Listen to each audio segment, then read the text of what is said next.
this is an iHeart podcast. Guaranteed human.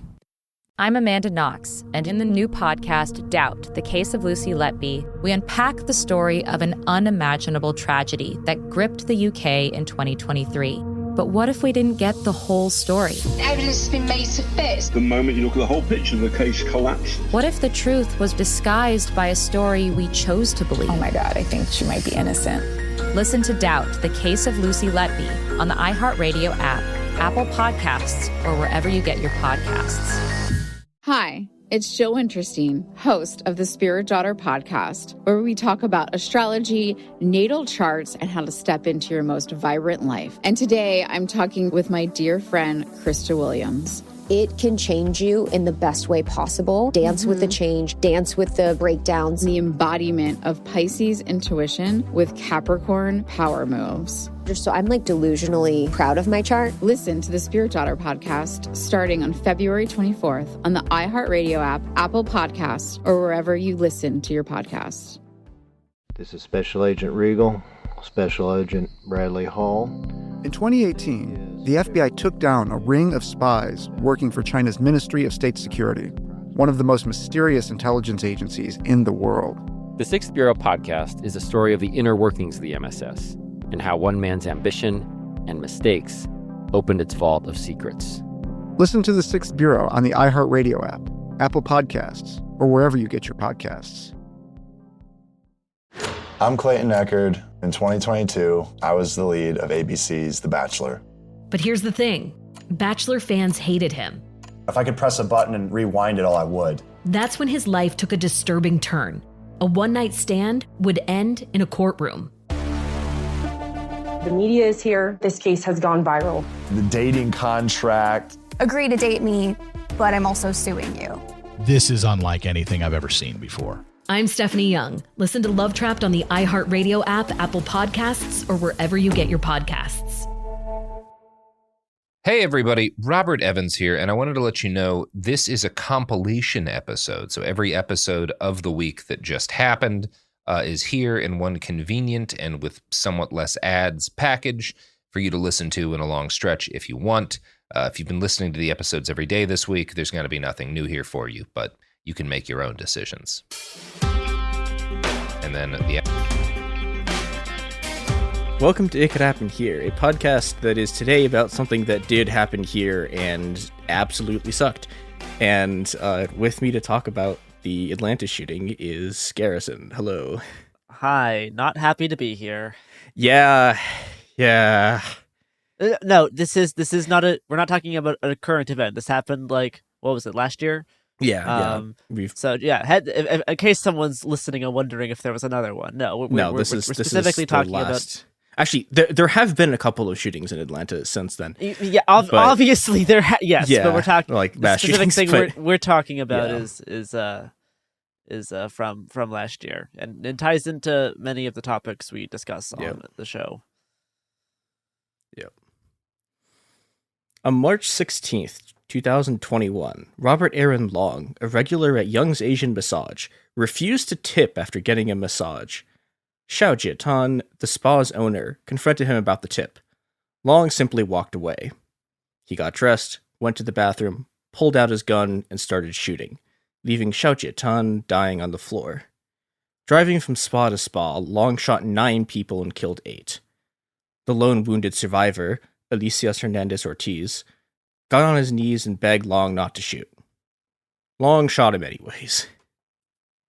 There's a tendency when confronted with true horror to retreat into abstraction, as if the abstract is shelter from the violence of the storm. I intend, if briefly, to do it myself.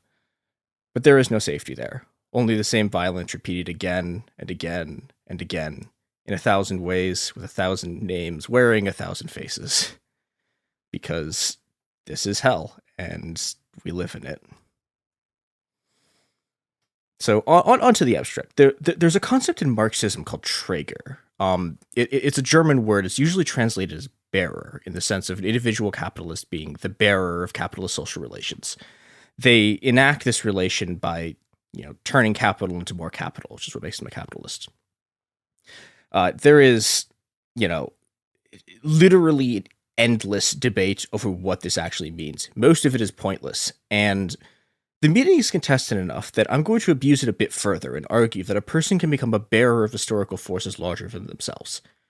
Robert Aaron Long was the bearer of a great number of historical forces. He bore the violence of capitalism, of misogyny, of racism, of horophobia, of whiteness, of Christianity itself. And he unleashed it into the world.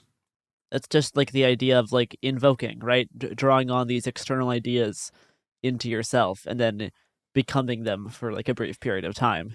Yeah, I mean, I think it's slightly different in that with bearing, it's not so much that you're briefly invoking them, it's that you're constantly a part of the relation. So the relation defines you, and you constantly enact it by the things that you do, and in doing so you make the relation real.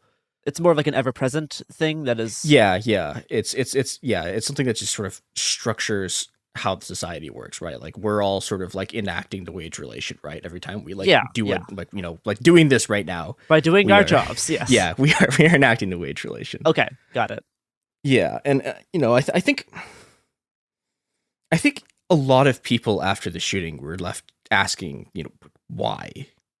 And you know, we can name social and historical forces. We can talk about sort of anti-Asian violence and racism and horophobia, but what does it actually mean? And you know, what are the forces that Long unleashed into this world? What do they look like? And I think we have a good example of this from right after Long was arrested. Police Captain Jay Baker of the Cherokee Sheriff's Department said this to reporters at a press conference. This is about Long and the shooting.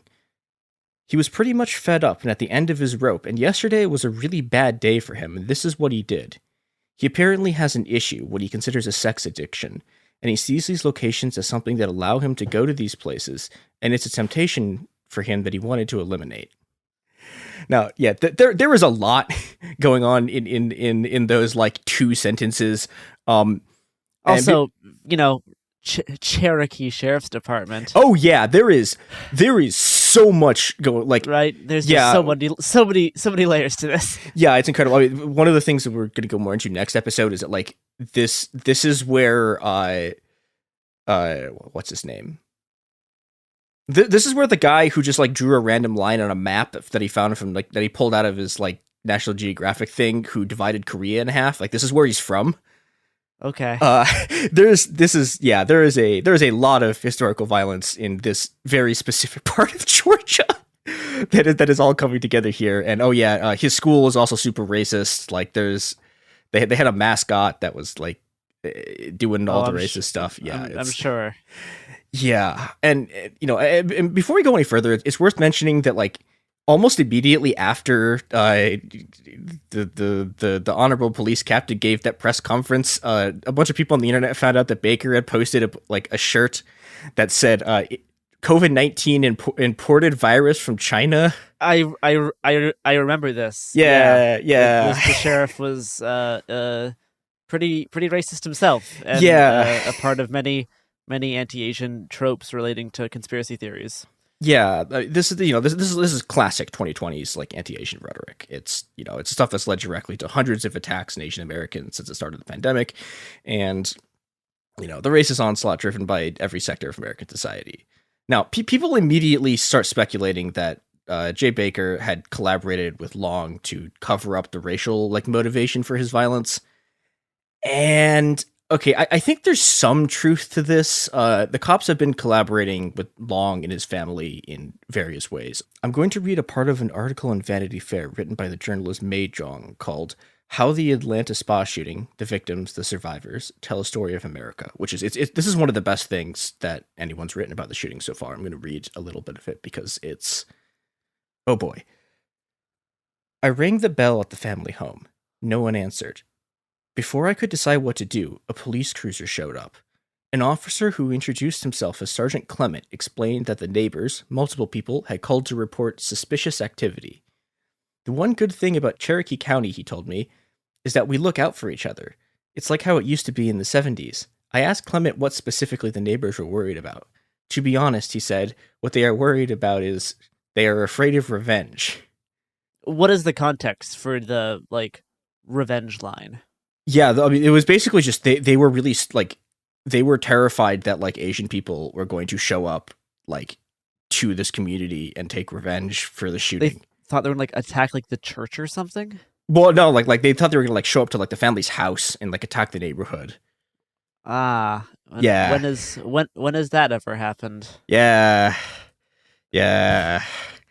You know, and I mean, you know, and you can like what this demonstrates. A is just the kind of community you're dealing with here, and B also like you have very obvious close connection between the cops and like Long's family at this point.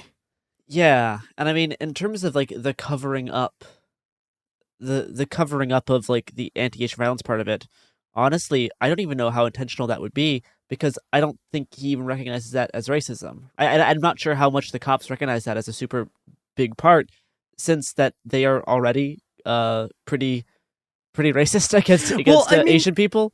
Okay, like I don't even know how much they recognize that as being like a thing that isn't normal. Yeah, but I think also like I don't know, the explicitness to which particularly Baker is being racist like makes me suspect that he would have been able to figure it out, because he's like you have to go out of your way to like have a shirt that says like COVID imported from China. Like yeah, but I mean, I don't think that he would consider that racist, right? Like it's so racist that but he can't even consider that. He just thinks it's just like normal, right? Like that's possible. Yeah. I can see right? that. Like so like in terms of like them trying to cover up any kind of anti-Asian stuff leading towards the shooting, they may not see that as anything to be covered up, because they think that's just normal. So they're not gonna like even focus on it, because they're like, yeah, I mean, obviously, right? Like, yeah, it's I just, can buy that. We're so far down the rabbit hole that it's hard to even like recognize it. I don't know. Yeah. I'm just spitballing. No, it makes sense. Of consciousness. And I think also the other thing that's going on here that's I think the other part of why they wouldn't have recognized it if they didn't is that like, okay, so like most people see this and they're, you know, they kind of like analytically, they kind of throw up their hands. And they're like, well, this is anti-Asian violence. They talk about like the particular dangers faced by like Asian women and sex workers, and they just sort of call it a day. And their analysis sort of like stops there. And like, they're right. Like this is anti-Asian violence. The violence is primarily inflicted on women, and it particularly on sex workers, and this is also very important. People who are perceived as sex workers, no matter what they actually do. Yep. And yeah, like it's gotten worse since the pandemic, but there's a very, very specific kind of violence that Long is doing here. It's related to, but not identical to the sort of post-COVID stuff. And I think people really like did a disservice to what happened and did a disservice to helping people understand it by not actually poking at it, because this shooting is at its core an evangelical shooting. Like this is evangelical violence, this is Christian violence, and this is purity culture. Yes. And you know, if you want to understand what actually happened here, you have to go back and you have to understand the Christianity angle, because it is critical. Now, East Asia's contact with Christianity in the last 200 years has been, broadly speaking, extremely bleak.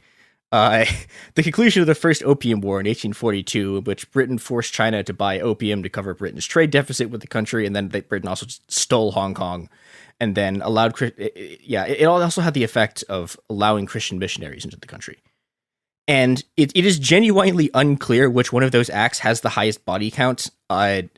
The product of the Christian missionaries' work was the Taiping Rebellion, in which the self-proclaimed brother of Jesus Christ waged a failed war against the ruling Qing dynasty that, like, even if you use, like, the lower estimates of the body count, that war makes World War I look like a minor border skirmish.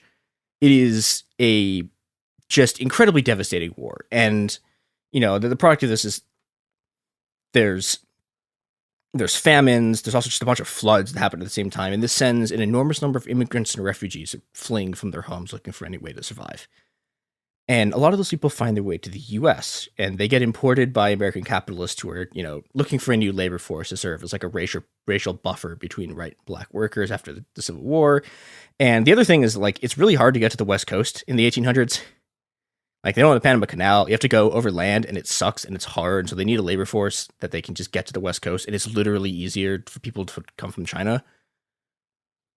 And, and so they do. It is a brutal existence. Chinese workers are worked to death building the railroads, and they struggle to carve out a life for themselves. And they do, haltingly and sort of leaps and spurts, but they create communities. They build towns and temples and cultures in the beginning of a new society, and that's when the white working class decides they want to exterminate them, because this is a great country.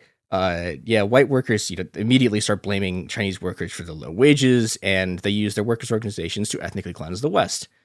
The result of this is a series of massacres that goes on literally for decades, stretching like into the night. Like these things start in like the 1870s, and they're still going in like the the early 1900s. And it's at this point where Christianity gets involved. I think like most people who are listening to the show have probably heard, at least in passing, of the Chinese Exclusion Act, which is the sort of like the great triumph of like the dark alliance of racists and the white working class. But what I think is less known about is the Page Act of 1875, which banned, quote, lewd and immoral women from entering the United States. And this is directly targeted at Asian and Chinese women, who were seen as a threat to the sort of racial and moral character of like the white Christian American nation, because of like their supposed like inherent immorality demonstrated by the popular image of all Chinese women as sex workers. And I think like looking back on this is extremely recognizable. This is literally just an anti-trafficking panic. Like this whole thing is just this is like proto Q shit. And there is legitimately like sex trafficking going on, but the existence of like the fact that there is sex trafficking gets used as this sort of like political and racial image. It gets projected onto just like all Asian women who get portrayed as trafficking victims, and you simultaneously be like saved, but then also expelled from the U.S. to preserve both their and the U.S.'s purity. And, this image of Asian women has literally never changed. You will find it today, like to this day, people using like the exact same racist projections, like consciously or unconsciously, to talk about Asian immigrants and like particularly spa workers. It's this incredibly toxic mix of like Christian moralism, sexism, horophobia, and racism.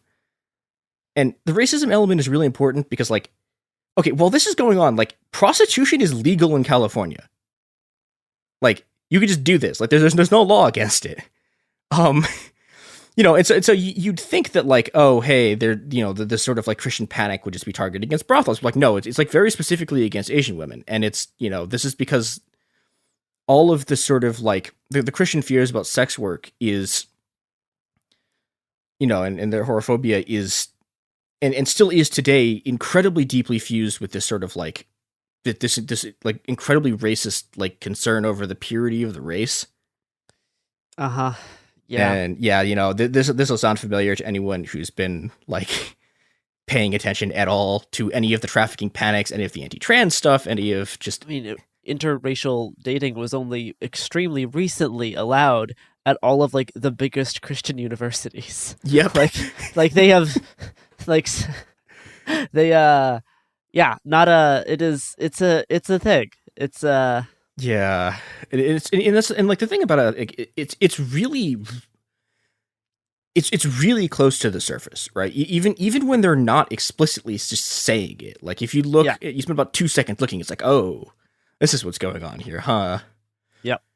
Yeah, and so that's sort of one side of this whole thing, right? Is you have this sort of like Christian like anti-trafficking panic that creates it creates this sort of image of what Asian women are. It has a lot of effects, but the other side of this coin is that there is a just incredible amount of sexual violence that America has inflicted on Asian women, like particularly through its wars. Successive invasions of the Philippines, China, Korea, and Vietnam saw American soldiers committing just untold and horrific sexual violence on Asian women, like to the extent that like the U.S. essentially just inherits Japan's like mass military rape system in Korea and just runs it for itself. Like there's this, and all of those things came home so massively. All the things that were normalized overseas just came right back when all the soldiers came back. Yep. Yeah. I think I was gonna say next. Yeah, like and this has a like I don't know. I think people get the relationship between pop culture depictions and of racist depictions of people in pop culture and the actual culture backwards.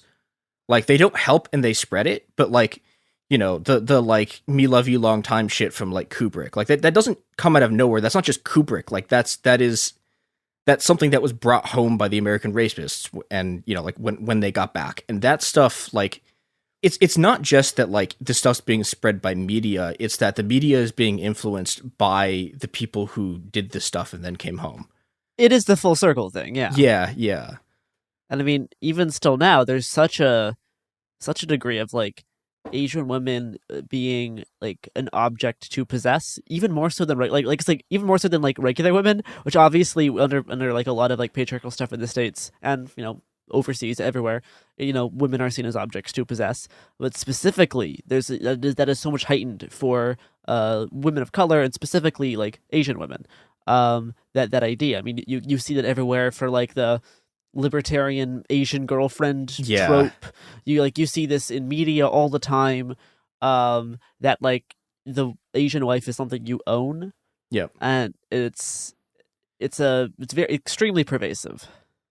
Yeah, and I think the reason why is that like this image gets refreshed every time a generation comes home from a war in Asia. And that's because the US has been fighting wars in Asia like forever. I mean, basically since like we've been fighting wars in Asia since the late 1800s, and like the violence of each subsequent generation just sort of refreshes this image of like Asian women as prostitutes whose bodies are supposed to just be like accessible to white men at all times. But this has a sort of there's a kind of clash that happens here too, because like on the one hand you have this sort of like racial and sexual fetishization, and on the other hand you have Christian horophobia. And this gives you this culture where like Asian women are at once seen as like hyper desirable and hyper available, but are also just like utterly despised for both. And this sort of like racist mythology, this sexual desire mixed with loathing is at just the absolute core of the Atlanta shooting. And as if to remind us of its origin, Long carries out his massacre on the 53rd anniversary of My Lai. And we're back. So I think we now have enough context to like go back to Long's initial description of why he carries out the attack, which is a self-described sex addiction and his desire to, quote, eliminate temptation. Yeah, because I mean, we cannot overstate the degree to which both the police, the church, and the shooter himself framed this not as an anti-Asian thing, but as like as something addressing his sex addiction. That was the angle they talked about it. Now there's all of the anti-Asian stuff that is like right under the surface, which is like propping up so much of what's going on. But the thing that they were publicly talking about was this so-called sex addiction. Yeah, and I think this is this is a very important angle of this. Is we should actually talk about what that is, and to understand, because he's not like, okay, so like the sex addiction is, I think, like actually sort of a thing. But that is a hotly debated topic. Yeah, I don't know. I'm not a psychiatrist. Don't take advice from me. I think it's the slightly more legit of the two things of the two like fake syndrome things we're going to talk about here. But this is not what's going on with him. And if you want to understand, yes, yeah, what's going on with this, we need to go back to enemy of the show, purity culture. Friend of the pod. Yeah, culture. I'm gonna say no. I refuse. I had friends in there a couple of times, and I was like, I refuse to call this friend of the show. Damn it! Like, I can't bring myself to do it. All right, Joshua Harris just unsubscribed. So Long, like by all accounts, is extremely religious. He's heavily involved in both his church and his high school. Like his high school, he goes to public high school, but his public high school has like Christian athletic groups. Yeah, which is a fun thing that they let you do in public schools. Yeah, it's great. So to get an understanding of like the kind of baptism we're dealing with here, here's a line from the church's bylaws.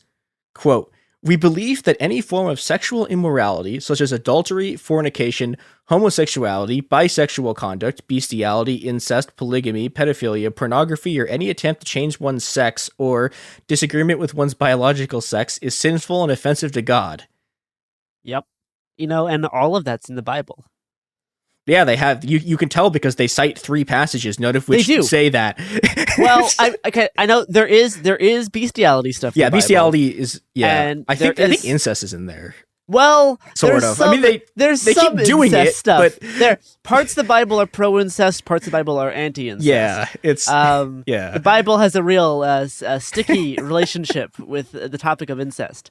But yes, I'm sure they thoroughly cite all of their passages for. Yeah, it's great. When they talk about bisexual conduct. Yeah, it's well, I mean, the one that's great is the attempting to change one's sex or disagreement with one's biological sex, a thing that I'm guessing they're citing God created males and females, and males and females He created them. I don't actually think so because they didn't. This is me being a coward and a fool. I'm just speculating based on my experience in these types of groups. Yeah. So speaking of these types of groups, so Long is like, okay, so Long's church like expels him after the shooting. He does the murders. Yeah, but it's interesting because like I'm 99% sure they violated their own bylaws because there's no way they could have done their expulsion, their actual expulsion protocol in that amount of time because they would have had to like send people to visit him in jail. See, I think you're overestimating the degree to which churches care about what their bylaws actually say. Well, I mean, it's what am I blanking on the name? What's the thing? Matt 18? There's like the thing that churches have that's like their expulsion protocol, and they like send someone to. Okay, yeah, this is the thing I've ran into. I think you're slightly overestimating how much people actually care about that. And how much it's all just a racket used to prop up the authority of the leaders and push people towards whatever political gains that the movement has. Yeah, pretty much. Yeah. Speaking of getting people to submit to authority and political gains in the movement, so we've talked about purity culture on this show. We have ad nauseum.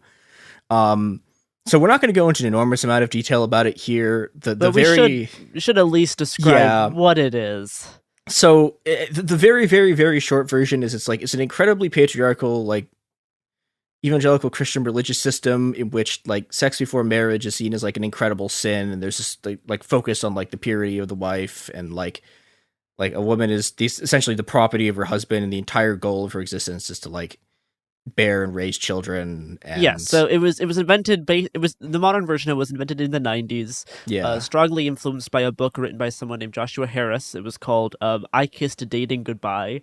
The book promotes a pro-courtship to marriage pipeline instead of dating. Dating will probably encourage you to have sex before marriage, which is of course bad. And under all of this, under like the actual, like, if you start digging into this, all the stuff it talks about in terms of like sexual purity, is about, women are responsible for men's sexual like sins, right? Like if a man lusts for a woman, that's the woman's fault, not the man's fault, right? It's because the women must be presenting in a way that causes that to happen. Right, so women's bodies and clothes should be designed in a way so that it will not cause men to stumble, and by stumble they mean get horny. And it's something that your body's both this thing that should be pure, but also you should be ashamed of it, right? Because it causes this sin. Women can't really have any sexual desire on their own. Women aren't going to really enjoy sex. It's specifically for men, and it's for procreation. There's an intense value tied to your idea of like virginity, and virginity extending out to like personal purity and spiritual purity. Like if you have sex before marriage, you are like unclean. It's like your chewed up gum.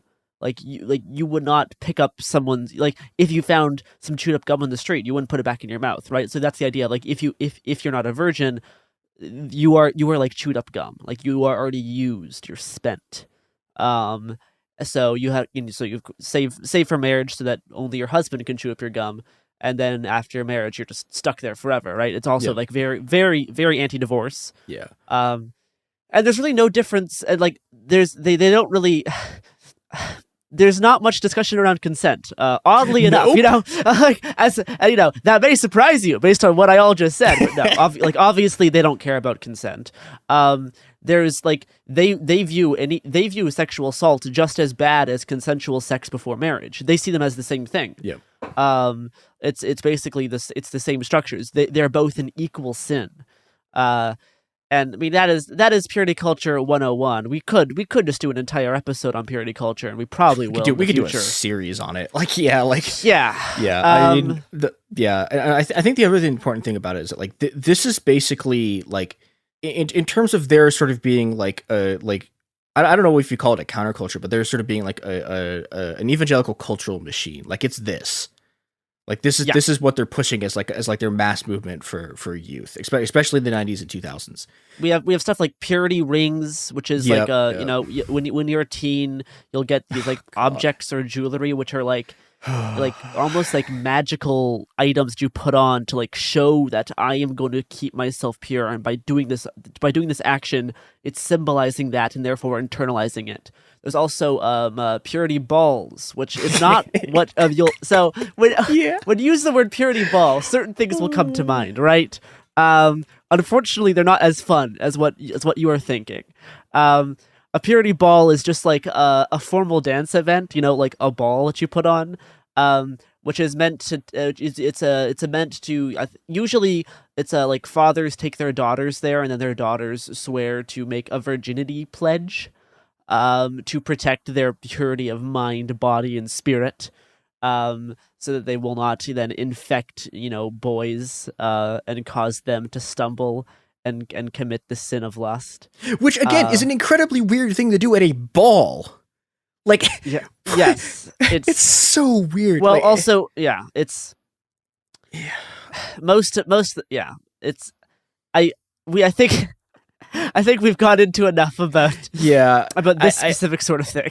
I think the last thing I will there is one more thing that we're going to talk about a bit at length. But so before that, I do want to point out that Joshua Harris, who is in a lot of ways responsible, single-handedly responsible for an enormous amount of this. He is Japanese, and fucking thanks for that one, buddy. Great job, good shit, man. He also good job. In 2019, he announced that he and his wife were divorcing. Yeah, so and now no longer considers himself the type of Christian he was before. I'm unclear what his actual spiritual beliefs are at the moment. But he did try to distance himself from his from what I've read. It's unclear that he knows. So he knows. He definitely knows. I can guarantee that. He seems to be running. He has a new grift now. It sucks. They always get new grifts, but we will get into the new grift industry in a second. But one of the other things that's a big part of this is a deep and abiding hatred of porn. All of this is as you said, and in the list of bylaws, watching porn again is the same as sexual assault. Yeah, this is a huge it's sin. Morally the same level of sin. Yeah, and you can read that both ways, as how seriously they take watching porn and how not seriously they take sexual assault, because it does go both ways. Yeah. And this thing, the fact that this is considered a sin, is the apotheosis.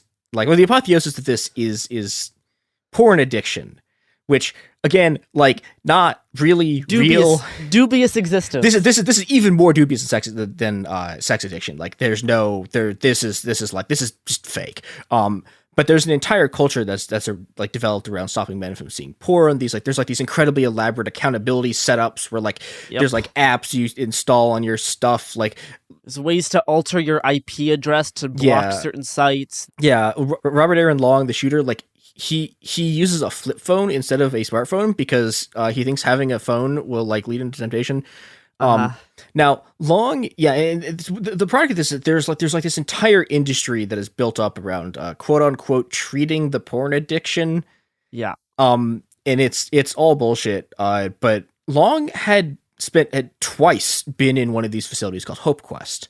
Now, Hope Quest is an affiliate of our old friends at Focus on the Family, But that's not actually the part I want to talk about, because what's more interesting about Hope Quest is that it's founded by Roy A. Blankenship, a former ex-gay who left both Hope Quest and the ex-gay community to live with his husband.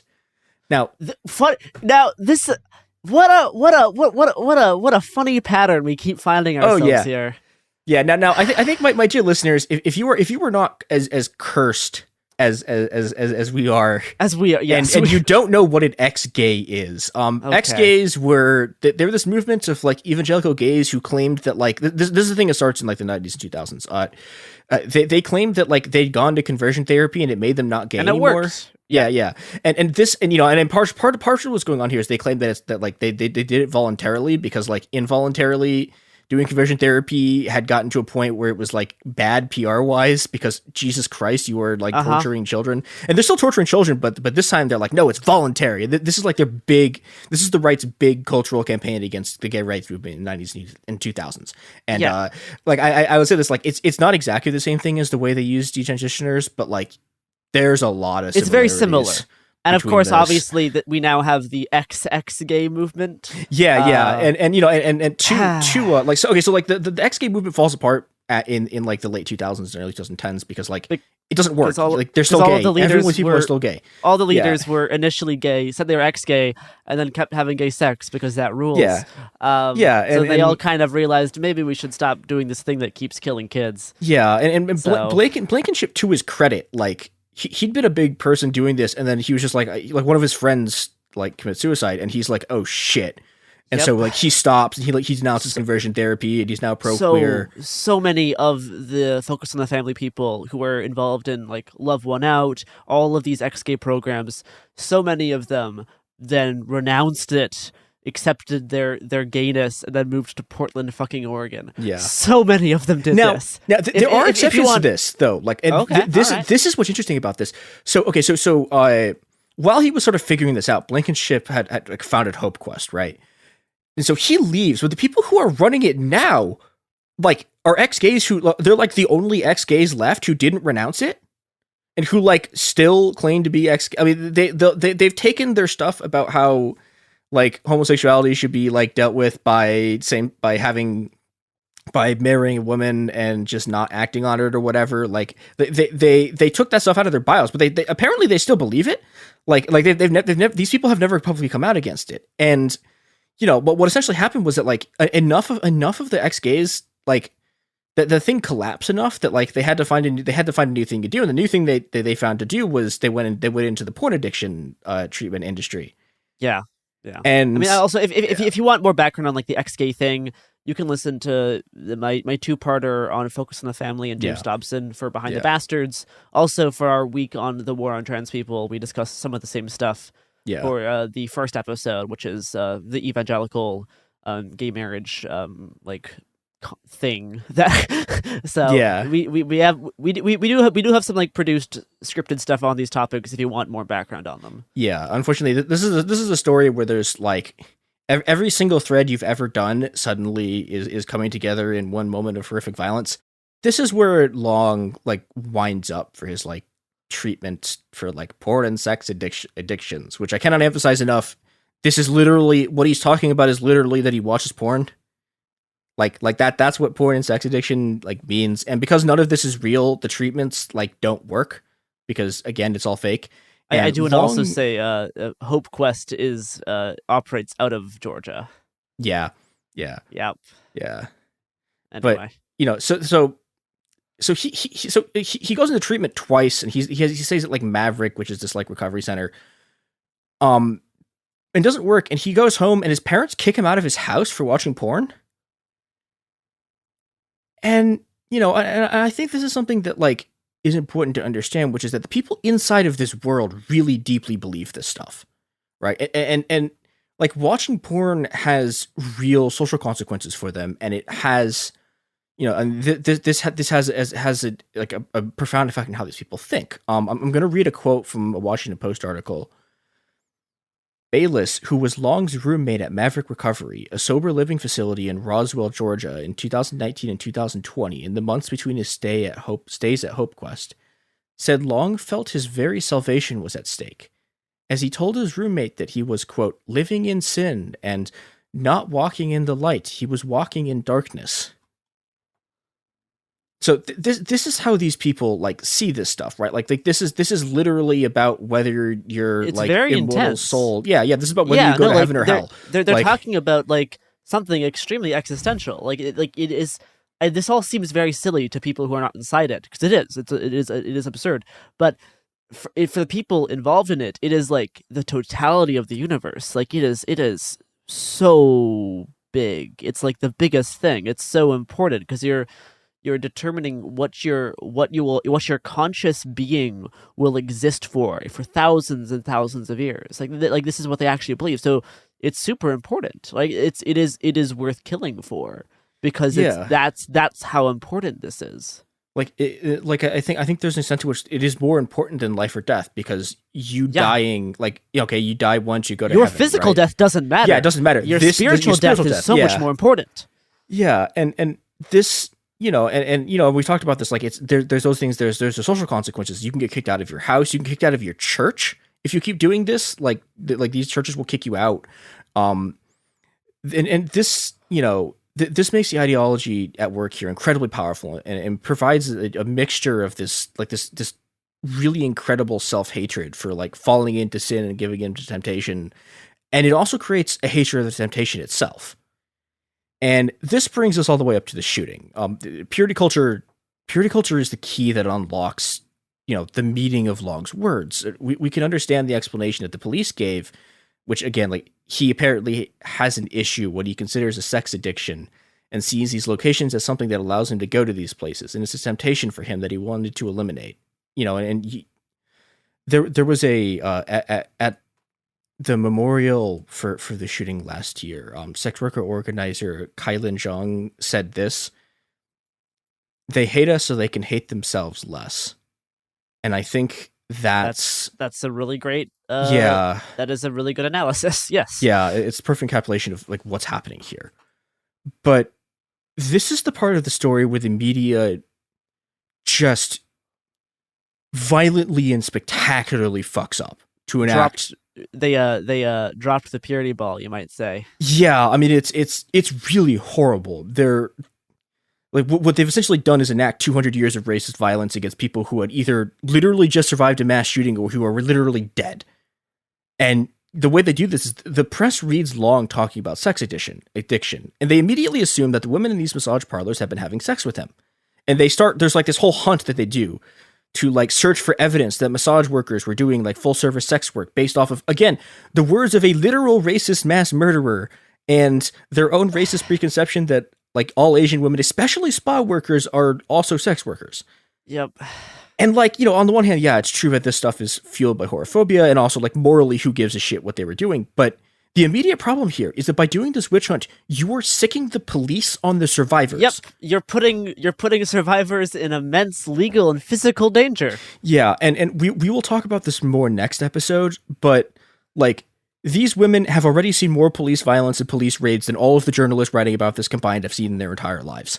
And if any of these people had bothered to spend 5 seconds thinking about what purity culture is, they would have realized that Long is from a fanatically puritanical culture. A culture where, for example, a massage given by a woman where the man is like almost entirely naked is something that would absolutely have been considered a sexual service.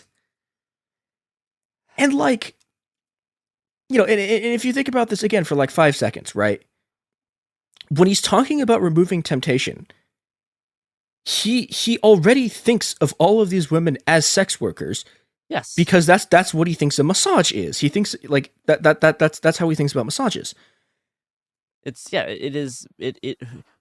Women are women do this and they cause men to sin, right? It has nothing to do with what's going on with the man. It is specifically what the woman's doing. Yeah, well, and even then, like, it doesn't actually, like, I think the important distinction here is that it does not matter when Long talks about how this is a place that was giving him temptation, and also like he was giving him temptation, and he was going there for his sex addiction. Like, it doesn't actually matter to him whether or not any of these women have ever exchanged money for sex at all. It doesn't matter.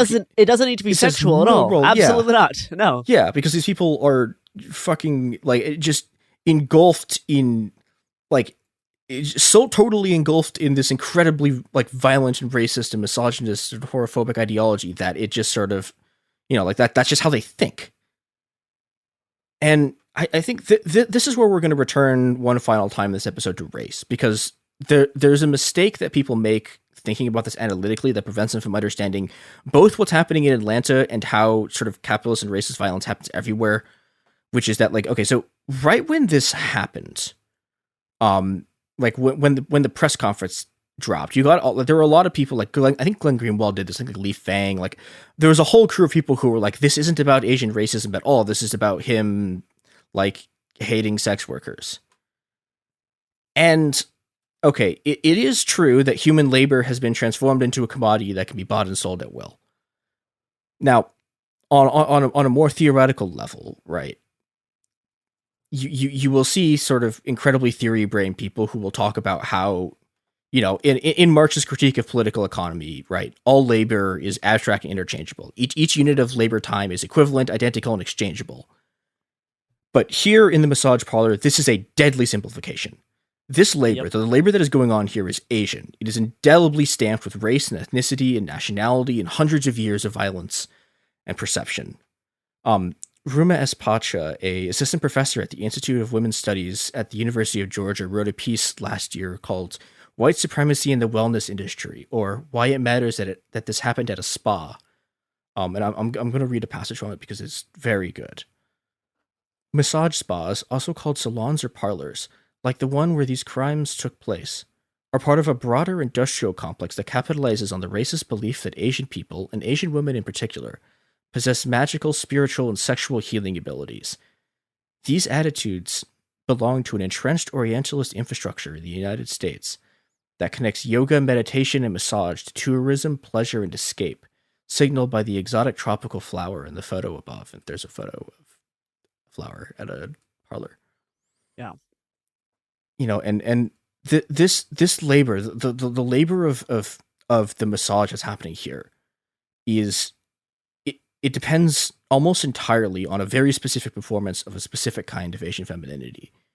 And, when this sort of gendered and racialized violence, when this gendered and racialized labor comes into contact with Long and all of the sort of historical forces that he's bearing, he murders the workers. And yeah, I think, this is the part of the story of the Atlanta shooting that I think, if people know about the Atlanta shooting at all, like this is the part they know about, right? They know the story of Robert Aaron Long. But there are other stories here, stories that in large part are just not about the US at all. There are the stories of the victims, the survivors, and the absolute hell that brought them into the massage parlor in the first place on that horrific night. And those are the stories that we're going to tell in part 2. Yeah. Well, that does it for us today. I do want to say, I know Chris was planning these for the anniversary of the shooting, but they proved to be quite the daunting task to put together. Had to get pushed back for a while. So, but big thanks to you for doing the work to read through all of the horrible things. Yeah, and oh boy, if in like the other thing I'd say about this, like, yeah, if you think this is bad, wait till part 2, which is even more wide spanning and has horrific and disturbing violence in a way that will, I don't know, reduce media tears multiple times, and will leave you in existential dread of the condition of this world. Yeah, and I guess, again, there is ways to combat it, right? Because all of these, a lot of these things are, problems with like viewpoint and ideas in terms of how we view sex, how we view women, how we view race, and there are things that when you see, you can interrogate in people, especially if you're a Christian, if you're going to church. These are things to watch out for, and you can push back on. Because and doing so can maybe save people's lives, because these ideas have a death count. Yeah, and I think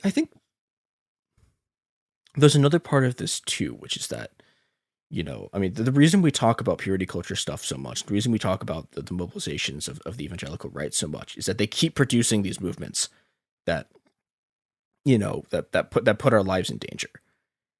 And the only way that we can stop this, and this is a thing that we can do, is you have to actually destroy their movement, right? You have to actually break their power. You have to, you have to find various ways to break the power of these churches, and you have to find ways to break the power of their political movements. And that is not an easy task. But if we want to live in a world, well, I mean, just point blank, if we want to live in a world and not in, 4 degrees Fahrenheit, unlivable deathscape, we have to deal with these people because they are the source of almost every right-wing movement that we're facing, and they have to be crushed before they do this again. Yeah, and they're gonna try. I mean, there's I think the biggest thing would say is reaching out to people who are in this, or if you go to church, I think it's your duty as a Christian to push back on these things. Yeah, because I'm not gonna bash anyone specifically for whatever religion they have. I understand why people have this. I can see how they work. I was raised in something very similar. But you can still push back on the type of rhetoric that leads to these things, and the type of objectification and racism that necessitates violence and gets people to be okay with violence, and pushing back against Christian apocalyptic worldviews, and the idea of that too. Your actions will determine your the spiritual quality of your soul and where it's going to reside for all of eternity. Right, all these things are ideas that are pretty innately dangerous. And there's ways to do religion that don't have that. Yeah. But I think that is a good enough place to leave it for today, because I know part 2 we're gonna have some more fireworks, widespread problems. Yeah. All right. Well, this has been Naked Happened Here. You can find us in the social media places at Happened Here Pod. You can also flee into the woods. Flee into the woods, but before you flee into the woods, subscribe to the pod and leave a 5-star review. Hey. Bye, everybody. Bye. See you tomorrow.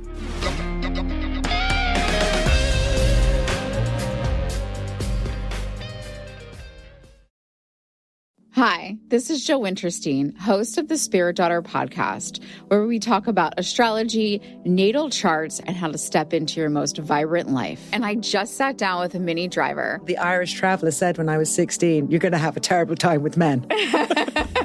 Actor, storyteller, and unapologetic Aquarian visionary. Aquarius is all about freedom-loving and different perspectives, and I find a lot of people with strong placements in Aquarius are misunderstood. A Sun and Venus in Aquarius in her 7th house spark her unconventional approach to partnership. He really has taught me to embrace people sleeping in different rooms, on different houses, in different places, but just an embracing of the isness of it all. If you're navigating your own transformation or just want a chart-side view into how a leading artist integrates astrology, creativity, and real life, this episode is a must listen. Listen to the Spirit Daughter podcast starting on February 24th on the iHeartRadio app, Apple Podcasts, or wherever you listen to your podcasts. In 2023, a story gripped the UK, evoking horror and disbelief. The nurse who should have been in charge of caring for tiny babies is now the most prolific child killer in modern British history. Everyone thought they knew how it ended. A verdict, a villain, a nurse named Lucy Letby. Lucy Letby has been found guilty. But what if we didn't get the whole story? The moment you look at the whole picture, the case collapses. I'm Amanda Knox, and in the new podcast, Doubt, the Case of Lucy Letby, we follow the evidence and hear from the people that lived it to ask what really happened when the world decided who Lucy Letby was. No voicing of any skepticism or doubt. It'll cause so much harm at every single level of the British establishment of this is wrong. Listen to Doubt, the Case of Lucy Letby on the iHeartRadio app, Apple Podcasts, or wherever you get your podcasts. China's Ministry of State Security is one of the most mysterious and powerful spy agencies in the world. But in 2017, the FBI got inside. This is Special Agent Regal, Special Agent Bradley Hall. This MSS officer has no idea the U.S. government is onto him. But the FBI has his chats, texts, emails, even his personal diary. Hear how they got it on the 6th Bureau podcast. I now have several terabytes of an MSS officer, no doubt, no question, of his life. And that's a unicorn. No one had ever seen anything like that. It was unbelievable. This is a story of the inner workings of the MSS and how one man's ambition and mistakes opened its vault of secrets. Listen to the 6th Bureau on the iHeartRadio app, Apple Podcasts, or wherever you get your podcasts. I'm Clayton Eckerd, and in 2022, I was the lead of ABC's The Bachelor. Unfortunately, it didn't go according to plan.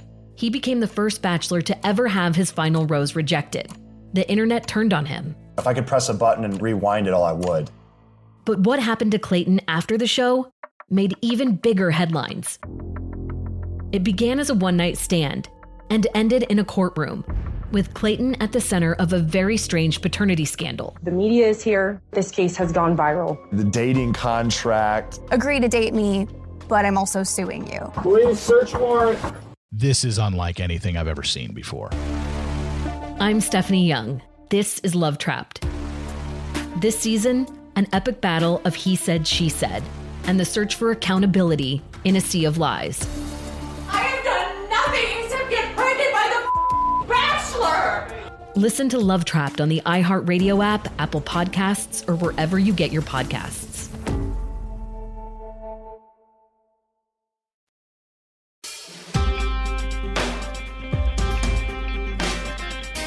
Yep.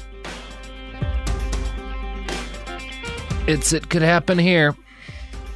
A podcast about things falling apart and some other stuff occasionally. I'm Robert Evans. Welcome to the show. Today, our guests, fresh off their new hit movie by Paramount, Garrison Davis. What? And what? I'm doing like a thing. Okay. Chris, Garrison's lost the thread. Why don't you pick it up? I also have lost the thread, so here's new one. This has been very confusing for part two of an episode. It's just absolutely baffling. Look, you want things to not be confusing, you have somebody else introduce your podcast. That's just the way it goes. Noted. Yeah, so welcome to part 2 of the Atlanta shooting. We are back with actually less Atlanta this time, but more shooting. Oh, good. Sorry. This is a very absurd It really is. We found ourselves in. Oh, dear God. Just a normal day at work. Take it away, Chris. You got this. We believe in you. So there's a tendency, I think, among Asian American writers where when we get confronted with what are, considered quote unquote Asian American stories, there's almost inevitably an autobiographical pivot that happens like at some point in the piece.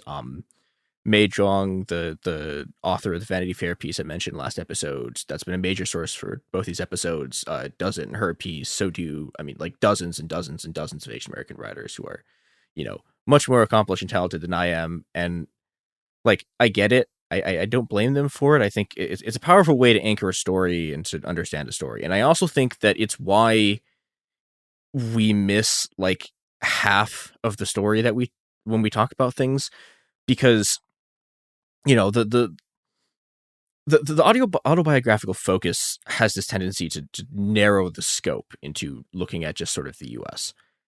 And this story and the story of Asian Americans in general isn't just a story about sort of a minority in the U.S. or about American imperialism. It's about Asia itself.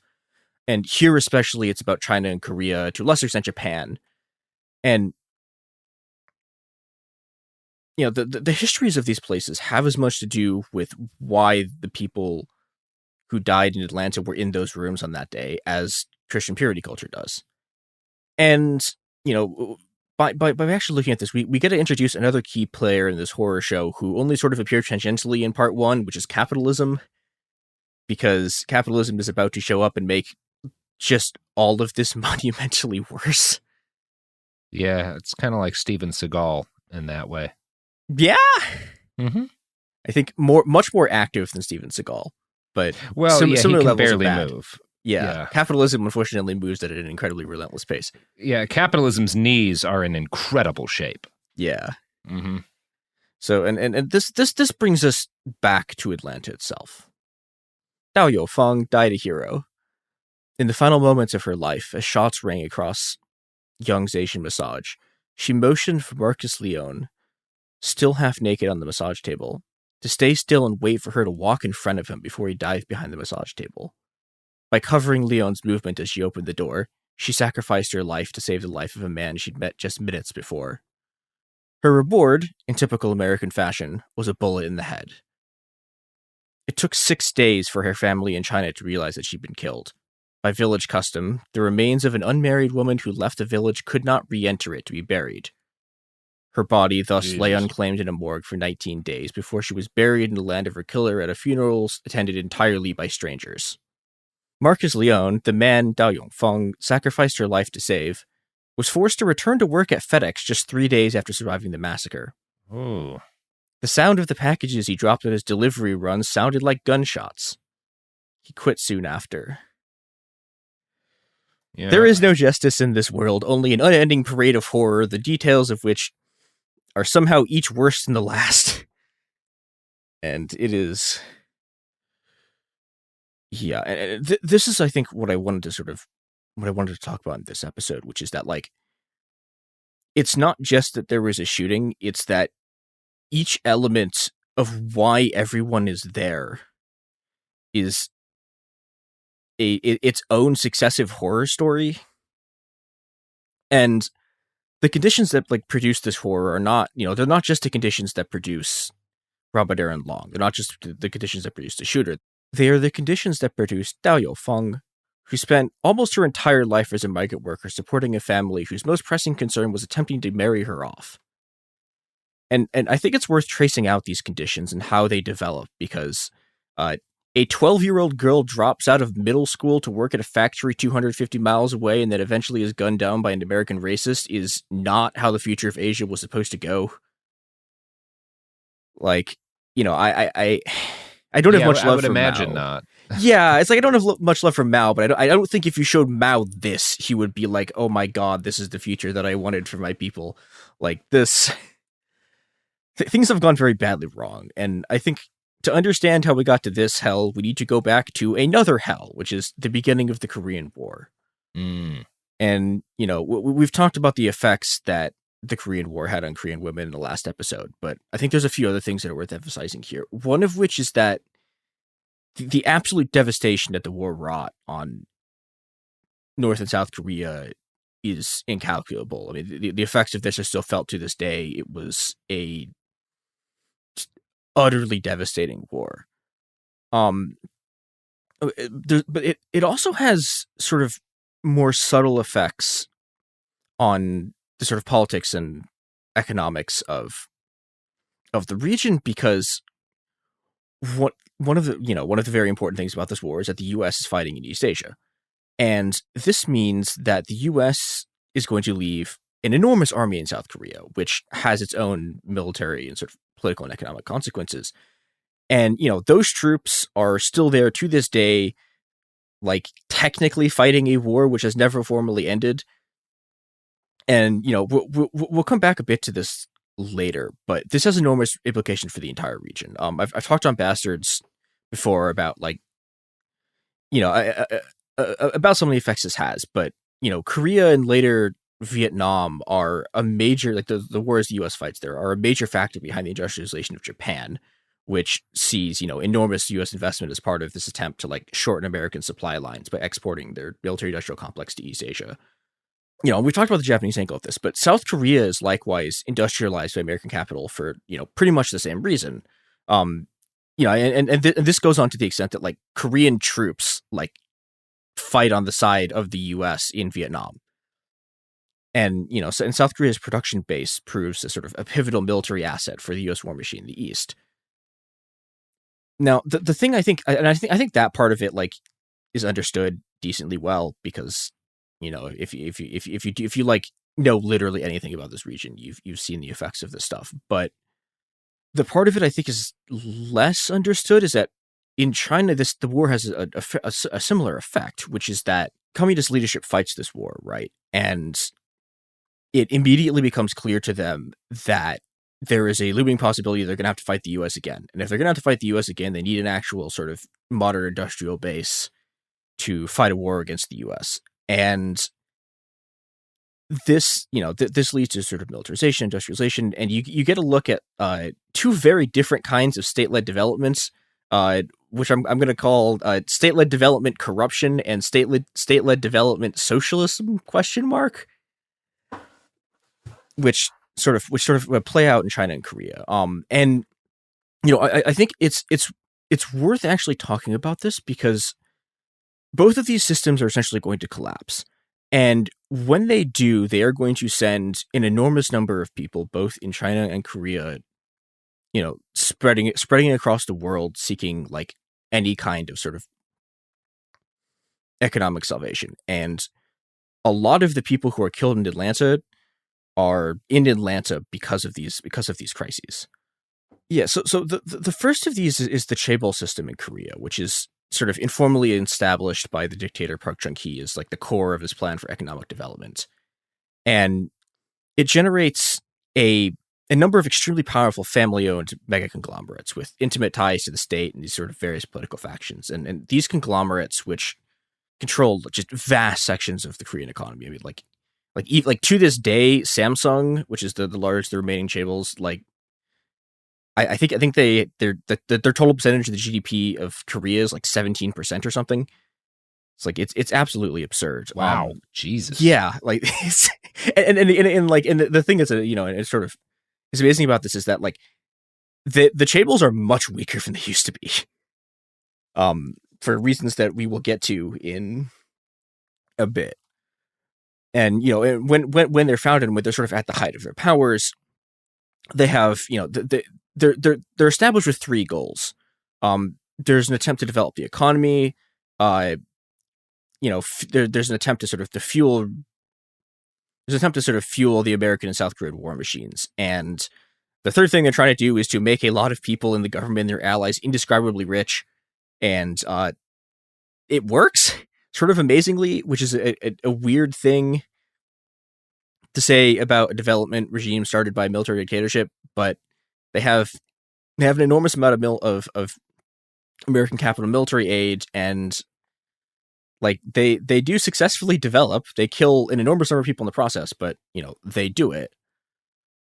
On the other side, you have Chinese state-led development.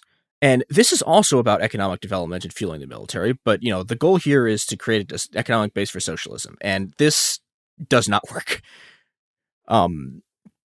There's a number of sort of complicated reasons for this. The simplest one is that China just doesn't get the kind of investment and technology transfers South Korea gets until like way later.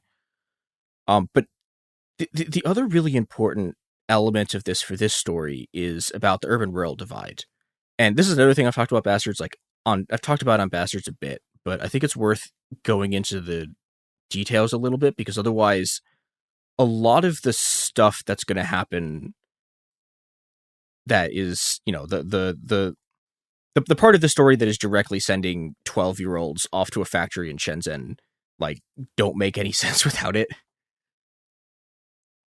So to make a very complicated and shifting set of economic programs like as simple as possible, Chinese industrial policy during what's sort of called the socialist period is about extracting grain from the countryside and fueling and funneling it into urban industrial developments. And to get a like understanding of what we're talking about here. So the CCP is essentially deliberately underdeveloping the countryside in favor of developing cities. And this is explicit state policy. From 1953 to 1985, 80% of the Chinese population is doing agricultural labor. but agriculture receives less than 10% of state investments over the same period. So they are like really, really, really incredibly not funneling any resources back into rural areas. Yeah, I mean, is there a degree to that? Is there a degree of that is maybe related to, like, I know in the USSR, a lot of the early left-wing resistance to the Soviet regime came from rural areas. Is it anything to do with that? Like, is it kind of a desire to avoid developing these places that are less controllable? No, and this is the sort of interesting thing about China is that, I mean, okay, so the CCP originally has an urban base, but they managed to get their entire urban base killed. So, when Mao, that'll have a problem. And this is the cause of like this is one of the reasons for the Sino-Soviet split. Like, this is basically like Stalin and Trotsky are bickering, and their bickering gets like 1 million Chinese communists killed. And that means that, you know, this is where the sort of rise of Mao comes in, because Mao is a peasant organizer. And once the entire rural party is dead, it's like, well, okay, so now we have a peasant base. And they actually have they have like a basically unprecedented level of sort of buy-in from the countryside. But the problem is that the party just isn't interested in rural development, because the thing that they want is they want to be able to develop military power, and they want to be able to develop like heavy industry. And those aren't things that they think you can do in the countryside. And so their strategy is just literally it's just pure grain extraction from the countryside, and then using that to fuel industrial development, which they're doing for, I mean, largely ideological reasons, but it also does have to do with the fact that China, like people talk a lot about how, like, you know, the communist revolution in Russia happens in like the least developed country in Europe. And it's like, yeah, but like Russia had like several times more industrial capacity during the Russian Revolution than China does after the war. So this is a country that is like a complete economic backwater. And so, you know, this is part of what they're doing, although it doesn't work. And, you know, I should mention that there's one other thing that they're doing here, which is that, so their base in the peasantry is fairly solid, but the other thing they have to use this grain budget for is to buy off this like incredibly militant working class that they've inherited, because these people are on strike like constantly, and this is a really serious problem for the CCP. And so they you know, they have all these welfare programs, they have all of this sort of these resources that they're putting into sort of buying off this class, and the result of this is you have just incredible rural poverty, because like one of the things that happens here is, I guess you call them benefits, but things like housing, education, like medical care, this stuff is all distributed like through your work and through your household registration. And so, you know, if you're someone who has a job in the countryside, the resources that you're getting are also from the countryside, and that means that you have just these like awful underfunded services, and your benefits are terrible. And even if you can somehow get a job in the city, which is really hard because China also has these like really intense internal like immigration restrictions. So like if you're like in another province that you're not supposed to be, like you will get deported back to your home province. There's these really tight controls, and this means that like if you're in a rural area, like your livelihood is tied to your family unit in a way that's like not happening anywhere near as intensely in the cities. And when I say your livelihood is tied to your family unit, what I mean is that like, other than this like brief like token attempt they make to socialize like housework, reproductive labor in the Great Leap Forward, men and the state are just like entirely dependent on uncompensated housework and production by women. Which, wow, yeah, you know, that's not just a China thing. Yeah, I mean, yeah, it's like, okay, yeah, it's like, oh, hey, this sounds like a modern system, and like, yes, this is true. Mm-hmm. But on the other hand, the socialists, like, ideologically are claiming to be better than this, so I'm holding them to their own standards and giving them just like a D on this, because this is, that's fair. Like, yeah, I mean, like, I think this is really one of, like, you know, okay, so they failed to end capitalism, but like, I think if you look at like what is the other great failure of the Chinese Revolution, it's that they never dealt with the patriarchy. And this means that, like, you know, when Mao is saying stuff about like women hold up half the sky, like what he actually means is that like women's labor is holding up like 70% of the budget, and they're getting like 20% of the pay. And this is extremely important for reasons that we will get to in a second, because it turns out if your entire economy is based on patriarchy, really bad things start happening in terms of your gender politics, which is a thing that has literally never happened in any other regime, and we should not at all take any lessons from this about how our own economy works. It's great. It's completely fine. The other thing that we need to talk about is the CCP's just utter full-scale war against its urban workers. And this is not the kind of like abstract class war that you hear leftists talking about all the time. That's, about like wages, unionization, and so forth. Like, this is an actual war that is resolved by just the PLA, the Chinese army, just butchering the Chinese working class. And this comes to a head in the Cultural Revolution. And, I have a whole rant about the Cultural Revolution that I will do sometime. That's not now. But the short version of it is that one of the things that happens in the Cultural Revolution is that the CCP crushes these sort of rebel worker factions, and they kill 1 million people, like from these. That is a lot factions. of people. Yeah. Yeah. I mean, it's really like comparing it like to the scale of like the great anti-communist purges. Like, this is, I think it's actually more. I think it's like 1.1 million people. I think it's more people than Suharto killed. It's like, well, there you go. See, there's some left-right unity. Yeah.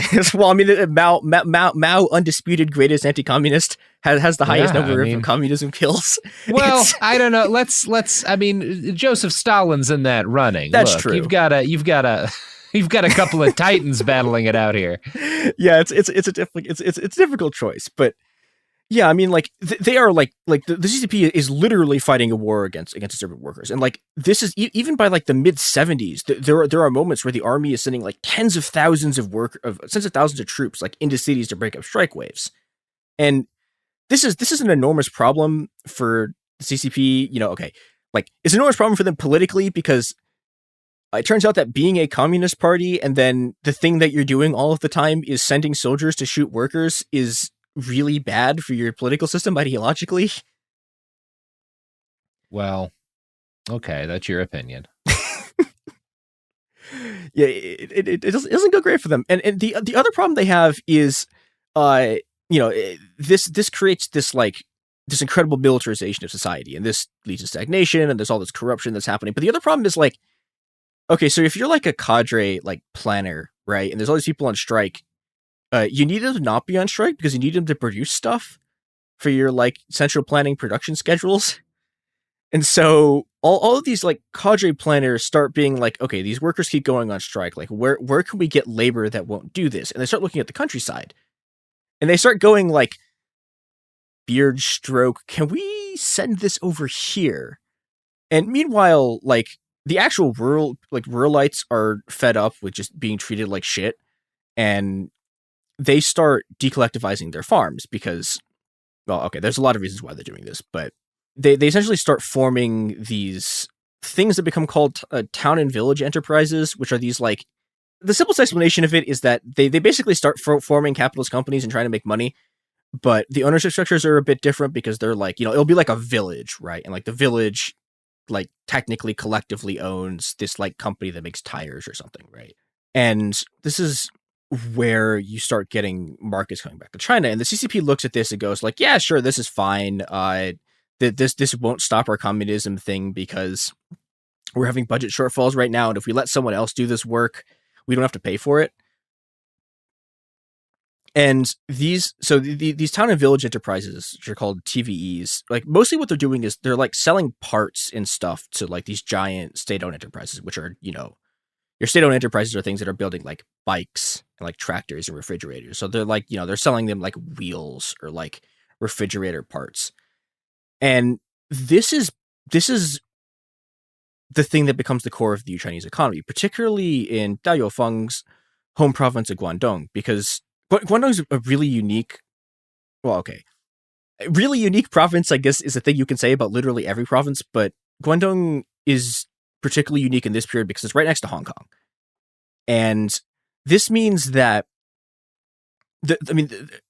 there's always been sort of like capital kind of through really shady black markets and like people passing each other like notes under dinner tables and like all of the weird like diplomacy stuff that like Kissinger and Nixon get up to is happening through these like weird back channels that a lot of which are running through Hong Kong. There's a lot of stuff that's been sort of running through there. And when this stuff starts to happen, Guangdong gets these special economic zones. And this becomes sort of the prototype for China's like eventual sort of capitalist-centric like export development model. Guangdong is like they're taking like foreign capital from Hong Kong and they're using it to produce goods for the market. And this is the world that Dao Yongfang and Xiao Jitan grew up in. It's a world where, on the one hand, there's enormous economic growth, but on the other hand, like all of the safety nets that Chinese socialism had put in place are just like being completely destroyed, and everyone is once again dependent on wages to survive. And it's also an incredibly deeply patriarchal world, you know, and we've seen this already, right? With Dao Yongfang's village just like refusing to bury her body because she's not married. And, you know, this is something that's only gotten worse as the 80s wear on, you get into the reform period. You have simultaneously, you have the one child policy, which is this incredibly draconian state enforced destruction of bodily autonomy. And it also serves this really horrific role in devaluing girls because girls are seen as having less economic value than boys. And so you get all these things where like you get targeted, like gender targeted abortions. There are these mass sterilizations that happen. And yeah, it's this just enormous patriarchal engine and it sucks. And there's a return to Confucianism as well, because like, and this is one of the things is like the most infuriating about this, because like 80% of like what the original Chinese Revolution was about was like, hey, Confucianism sucks. Like this incredible like reactionary patriarchal ideology is in fact bad. And then like 40 years in, they're like, hold on, wait, what if we bring this shit back? And it is extremely bad. And, you know, it serves as a sort of like this pacifying patriarchal ideology that they're using to sort of hold the family unit together, because the family unit are like, so a lot of the firms in this period they're just like owned by families, right? And, you know, you there's a lot of sort of similarities here between, if you look at your like, you know, your sort of like right wing, like culturally Christian, like small business owner families, and you look at this and it's like, we've redeveloped the wheel here. We have once again created the patriarchal death engine. Yay! Woo! It's great. Yeah, and this is basically this is the world that Dao Yongfang like grows up in, and this is the period where the old urban working class is just hammered to pieces so that the state and capital could just gorge itself on its welfare benefits, and the new Chinese working class is born. And this migrant working class, its vanguard are these women who are given 2 imperatives by their families. And these imperatives are given, I mean, literally to Dao Yongfang, like directly, and I think indirectly to Xiao Jitan. Well, okay, so like with Dao Yongfang, we literally have the quotes of this, right? Like she is told by her family, get married and find a job. And Xiao Jitan gets married off at 20, but a middle school Dao Yongfang like drops out of school and just goes to work in a factory in Shenzhen. And this, like these are the women who built modern China. Like these are the people who turned Shenzhen from a tiny rural town into a world-class manufacturing hub that is literally larger than any city in North America. And I mean, this happens in the span of like a couple of decades.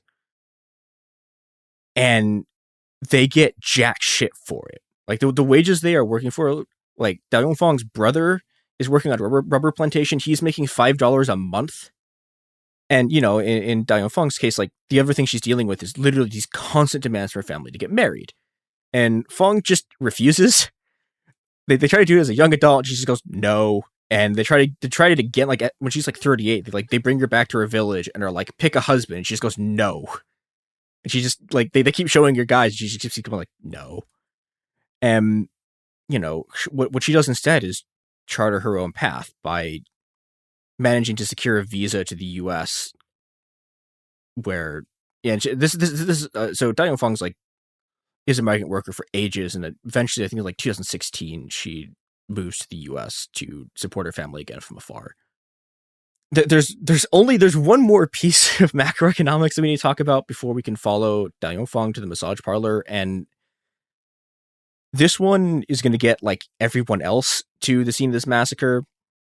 So when we last left our Korean corruption chaebols, business was booming, and in the early 90s, business is like even more booming. This is the best they've ever done economically, and the reason it's the best they've ever done economically is because is in large part because of the thing that I am just perpetually cursed by when I do research for this show, which is the Plaza Accords. I've talked about this before, but I will once again do a brief summary of this, which is that so in the 1980s, as people probably are aware, the U.S. manufacturing economy is dying, and this is a real problem for Reagan because everyone's like, Reagan, why does the economy suck? And his solution to this is just basically at gunpoint forcing Japan and West Germany to like let the U.S. devalue its currency relative to the yen and the Deutschmark. And it's like, okay, this is a boring technocratic thing, but the thing it actually does is if your currency is weaker than another currency, it's easier for you to like sell them, to have an export economy and sell them stuff. And this sets off just like an incredibly catastrophic chain of events where the U.S. manufacturing actually comes back because, you know, hey, look, the dollar's weaker now. We can produce shit again. But it just, you know, it combines with this like structural weakness. Japan's economy just implodes. And Japan goes, okay, fuck it. How do we keep the economy going without a manufacturing sector? And their solution is invest in other countries and do real estate speculation. And, you know, okay, so obviously nothing bad ever happens when you do real estate speculation. And the Japanese economy was completely fine until it collapsed like 5 years later. But this has a series of effects. One of them is that the Korean chaebols, you know, those companies that are doing like literally the best business they've ever done. The reason they're doing this is because of Japanese credit and the fact that like there's more complicated currency bullshit going on, but basically like the value of the Korean currency was pegged to the dollar, and so when the dollar's value decreased, the won also decreased. And so, you know, this gives Korea like a big competitive manufacturing edge. But then, you know, Japan goes under and they start to lose credit. And then the US in 1995 does the reverse Plaza Accords, where they just reverse the thing that they did before. And so now the dollar is incredibly strong again. Every other currency is really weak relative to it. And this just obliterates like every economy in East Asia. Like they all just implode. Thailand goes under, and most of these countries like have never recovered. Like Thailand in particular, like I mean, South Korea kind of does, but it's basically the only one. All the rest of the economies are just obliterated. And, you know, this is the Asian economic crisis. And, you know, saddled with like enormous debts and declining profits, like these chaebols start just collapsing left and right. And South Korea is on the edge of bankruptcy. And right on cue, the IMF shows up and makes everything worse. Because it's great. It's the IMF. They do normal IMF stuff, and they impose a bunch of austerity measures, and this annihilates the Korean middle class. Like it just gets obliterated. This is just its death knell, and it has a lot of effects. But one of the other ones is the Korean labor movements is really severely damaged by just all the economic devastation that's happening around them, and the product of this is just as sort of rural poverty drives Dai Yongfang and Chao Jitan from their villages. The economic collapse drives Hyung Jung Kim Grant, who's one of the other people who died in this shooting, from Korea to the U.S. And this is something that there's something about the U.S. here well, okay, the something about the U.S. is that its economy is incredibly strong and the dollar is incredibly strong. And even people who come to the U.S. for other reasons, two of the women who wind up here, like, are here basically because they married someone. But even that, they like, there's a couple of people, like, they marry someone and then they break up and divorce them, but they stay in the U.S. And they stay in the U.S. because, like, the median American income is like 3 times the median American income in China, and that's like now. And so, and the combination of that and the strength of the American dollar sort of, it brings the brave, the desperate, and just the love struck to our shores. Now, if you remember LCS Hernandez Ortiz, who's the man that Long, like, shot while he was on his knees begging for his life, Hernandez Ortiz was in that mall because he was wiring money home to his family in Guatemala. And, we could do another entire story here about Guatemala and the United Fruit Company and the U.S.-backed coups and genocides. But I think the thing about this story is that every atrocity is tied to every other atrocity. And it creates this web of death that we sort of, we euphemistically call it capitalism or society or reality. And the survivors of this are just flung from meat grinder to meat grinder, desperately looking for a new life in a new country. And, they get there and the country just buries them instead. Now, Yongfeng was also, constantly sending money home to her family when she arrives in the U.S. She's supporting like 10 members of her family off of a salary that is she's supporting 10 members of her family off of the salary that you get from massage work. Right. Which, yeah, I think this is like again, I think something that people don't understand about the U.S. is that, like, yeah, American wages are low, but the dollar is so strong that even really small amounts of money that you can send, small amounts of money in dollars you can send back home have this enormous economic impact. And there is an enormous, like an absolutely enormous sort of network of immigrants in the U.S. who are here basically to work and to send remittances back home. And this is an enormous part of just how the economy of the Philippines works because of a bunch of the just incredibly fucked up stuff that the Marcoses did. And for Asian women in particular, once they get here, they're often drawn to spa work because, there's a lot of reasons we'll get into in a second, but these spas are in some sense just like a microcosm of the U.S. Like, the pay is good, and the people doing the work often like prefer it to other jobs that are accessible to immigrants. Well, okay, they're accessible to immigrants with their levels of political and economic capital and social connections, which is usually really not that large. But the problem is, as with everything in the U.S., it's also often dangerous. Like the particular kind of sort of exposure and performance of femininity that you need to do this leaves these workers incredibly vulnerable to stalkers. And, they face sort of constant, like, racial misogynist abuse. Butterfly, which is a Toronto-based sex worker group, released a report that said that half of all massage parlor workers reported some kind of threat to their safety at work. Jesus. Yeah, it's workplace is both incredibly dangerous, and then, and when we're saying, like, threat to their workplace, that's not even counting the police. And if you've read anything about this, you'll read people saying things like massage parlors face constant police raids.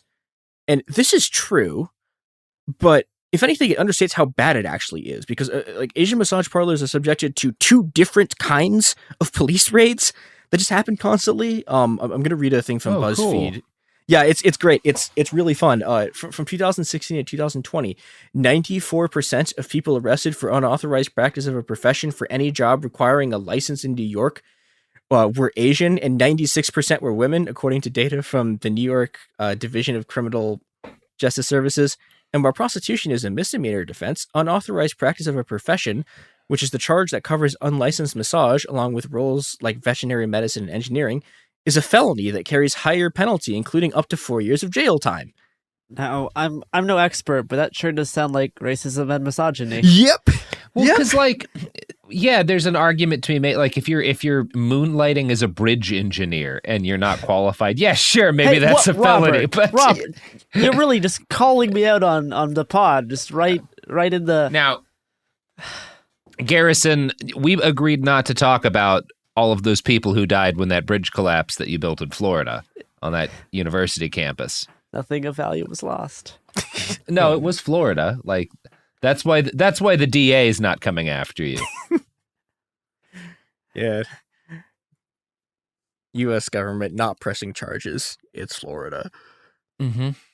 So, okay, back to the racism yeah, and misogyny. Back to racism and misogyny. It's like, okay, so you have these raids that are like literally only like targeted against Asian massage workers. And then on top, and so that's type 1. And then the second type of raid is that the other thing that happens at these places constantly are these anti-prostitution and anti-trafficking raids. And I'm putting both of those in enormous quotations because heavy quotation mark use. This is okay. I'm gonna go on a side tangent rant here, which is that like, okay, so like every single person who does reporting on this, and I don't know if this is like a journalistic standards thing, but like even the good reporting on this, they like almost always have like a section that says, the Georgia's like resources on sex trafficking says that Asian salons are a place where there's a bunch of sex trafficking, and it's like, really, like this is what you're putting in your article about a bunch of people getting murdered by a racist dude, like this is the thing that you're gonna put in here. And like this is sort of like all of that stuff that I talked about like last episode about Robert Aaron Long, like all of the objectification and the racism and the horophobia and that like mixture of like desire and loathing. Like the cops have this, but like also the journalists who are writing about this have this stuff, and even the people who don't are sort of just like picking up on the sort of like ambient racism, and so you get all this coverage that's just focused on like trying to figure out if there was sex work going on here. And, and like I talked about last episode, like this is really dangerous because exposing these sites to police investigation means you get more of these stings. And, like we mentioned at the beginning that Dao Yongfeng, like no one she knew showed up to her funeral. And the reason that no one she knew showed up to her funeral is that no one wanted to be at a place where there could potentially be cops so they wouldn't be deported. Right. Yeah, how could anyone who knew her come to her funeral? Because that would be... Yeah. Well, and her brother wanted to come, but the like travel to the U.S. was expensive enough that he was just like, yeah, we can't do this. Oof. And, that these anti-trafficking, anti-prostitution raids are so common that 2 of the Atlanta victims have been arrested as part of raids, like before this. And even though both of them are innocent, Soon Chung Park was convicted of criminal trespassing anyways, again, which is like one of the most insane things I've ever heard in my life, because she was arrested at the place where she worked and they convicted her of criminal trespassing, because this entire system is made up of just like Robert Aaron Long levels of racism, but they have a legal outlet to do it, so they don't have to just go murder people. And sometimes they still do murder people. Oh yeah, definitely. Mm-hmm. Yeah. I mean, we talked about very generous with that sometimes, Garrison. Yeah, I mean, there's a really horrific story of there was a Chinese sex worker who the NYPD like repeatedly attempted to force her at gunpoint to have sex with them, and she refused. And because she refused, the NYPD kept doing raids on her, and eventually she died because she jumped out a window trying to escape one of the raids. Oh God! Because these people are just literal monsters. Yeah.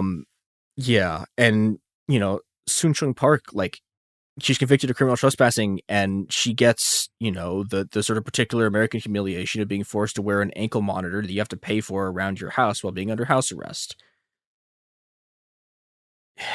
And I've talked about this with the journalists, but again, like this is an entire system full of Robert Aaron Longs. It's the judges, it's the prosecutors, it's the social workers, it's the journalists, it's the cops. And this is an incredible level of systemic state violence that makes these already tenuous migrant worker communities even more vulnerable because, if someone's harassing them, they can't call the cops. Because if the cops show up, it's like, oh, hey, this is even worse than the harassment. And that's, I think, where I want to end here today on, with things that can actually be concretely done about this to help spa workers and sex workers. There's two proposals that spa and sex workers have been backing. One of which is just ending the licensing requirement for massages, because it's literally only ever used to target Asian massage workers. Yep, that seems like a good call. Yeah, it definitely not is. the law, but getting rid of it. Getting rid of it. Probably clarify there. Yeah. Yeah, I mean, it's this is my my most libertarian position is just being against like a lot of these licensing things, because what's next? A license to make toast in your own toaster? If it's a thing that people just do all the time, and in fact cannot be stopped from doing under any circumstances, then it shouldn't require a license to do. Like flying a plane. Like Garrison, like flying a plane, like performing surgery, like being a police officer. Just make everybody everything. All licenses. Sorry, I've lost the thread. It's okay. I mean, well, I think that the actual thread here, though, is that, like, okay, so, like, yeah, on the one hand, in theory, it is good to have licenses that like, have a way to tell who knows how to do something and who doesn't, right? Yeah. But the thing is, that's not what the state does. Yeah, massage. Yeah, it's massage, and the thing that the state actually does, even with licenses, like, and they do this with driver's licenses. Like, even with driver's licenses, which is the thing that, like, yeah, like, people should know how to drive before you put them behind, like, the 4-wheel death machine. Like, what do they do with it? It's like, oh, they use it to go after undocumented immigrants, because the state is just incredibly racist, and this is the thing that's happening with these licenses is, yeah, they just do racism with it. Well, it's why you can't have, like, the common sense law would be like, oh, okay, well, we're going to have sex workers, so there should be some sort of system to make sure that people are getting tested for things, and that basic, certain safety procedures, or that at least people know what safety procedures are being, used at the place or whatever. But what it always boils down to is this is an excuse for police to fuck with vulnerable people. Yeah. The thing that this brings us to is the second proposal, which is just decriminalizing sex work. Like, don't prosecute people for this. Don't send the cops after them. Just don't do it. Like, it only ever causes violence against people who are already the most marginalized people. Doesn't actually help against society. Trafficking either. In fact, it makes fighting against trafficking actually harder because people feel not able to talk about things when they see stuff that's questionable. I'm sure we can do more content. I'm sure we can do more stuff about sex work in the future. But yeah, it really should be not a crime. Yeah, and I think this is something like, it reminds me a lot of, like, of the anti-trans stuff, where it's like, okay, so you should care about this stuff because you should care about trans people. You should also care about this stuff because it affects people who are not trans. And this is this thing where these massage workers are, like, most of them are not sex workers, and it doesn't matter at all. And it's the splash over effects are hitting them too. And yeah, the consequence of that is 8 people are dead. Yep. Go help your local sex worker organizations, and go help your local spa workers associations, like, get rid of this licensing stuff and fight for decriminalization, because this kind of shit doesn't have to happen. And this is something that we actually can concretely do and win, that will make an enormous number of people whose lives are incredibly precarious enormously better. Yep. Okay, so we have already seen before our eyes that you can do things that involve safety where the police are just useless. We have seen Zach. No, wait, is his name Zach? Yeah, Zach is his name. Yeah, but Look, we seems nice. He rules. We have seen Bodega Zach outdo the entire police force, even after literally the guy called them to turn himself in, and Bodega Zach still got there before they did. One man beat the entire New York Police Department. Turned himself in and left his wallet and gun at the scene. And again, this is a $10 billion police force. The thing that they mostly do is harass homeless people and sex workers. For the love of God, we don't need them. We could literally one man could do their job for them.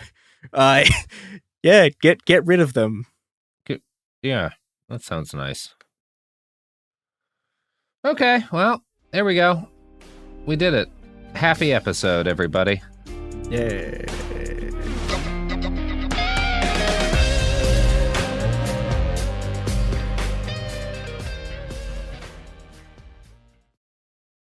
Hi, this is Jill Winterstein, host of the Spirit Daughter podcast, where we talk about astrology, natal charts, and how to step into your most vibrant life. And I just sat down with a Minnie Driver. The Irish traveller said when I was 16, you're going to have a terrible time with men.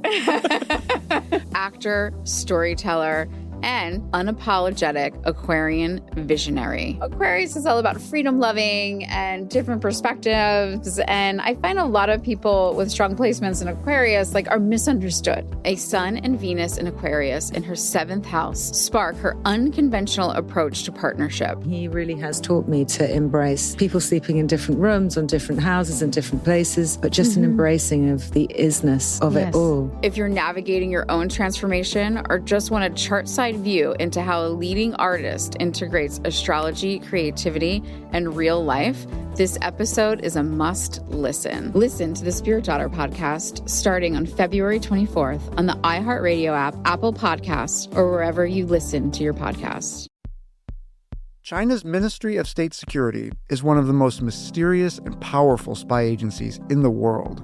But in 2017, the FBI got inside. This is Special Agent Regal, Special Agent Bradley Hall. This MSS officer has no idea the U.S. government is onto him. But the FBI has his chats, texts, emails, even his personal diary. Hear how they got it on the 6th Bureau podcast. I now have several terabytes of an MSS officer, no doubt, no question, of his life. And that's a unicorn. No one had ever seen anything like that. It was unbelievable. This is a story of the inner workings of the MSS and how one man's ambition and mistakes opened its vault of secrets. Listen to the 6th Bureau on the iHeartRadio app, Apple Podcasts, or wherever you get your podcasts. In 2023, a story gripped the UK, evoking horror and disbelief. The nurse who should have been in charge of caring for tiny babies is now the most prolific child killer in modern British history. Everyone thought they knew how it ended. A verdict, a villain, a nurse named Lucy Letby. Lucy Letby has been found guilty. But what if we didn't get the whole story? The moment you look at the whole picture, the case collapses.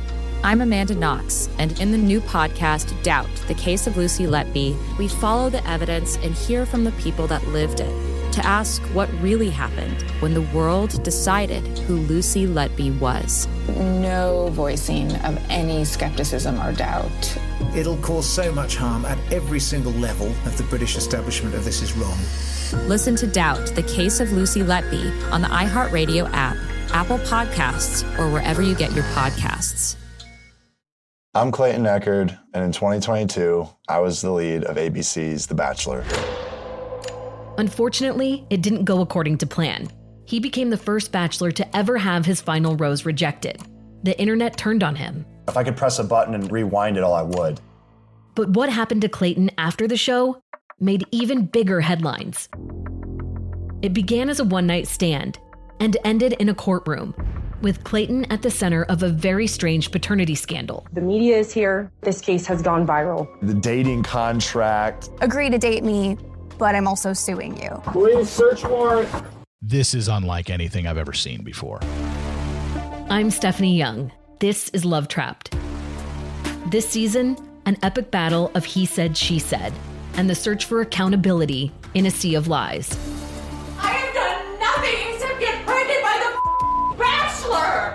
Listen to Love Trapped on the iHeartRadio app, Apple Podcasts, or wherever you get your podcasts.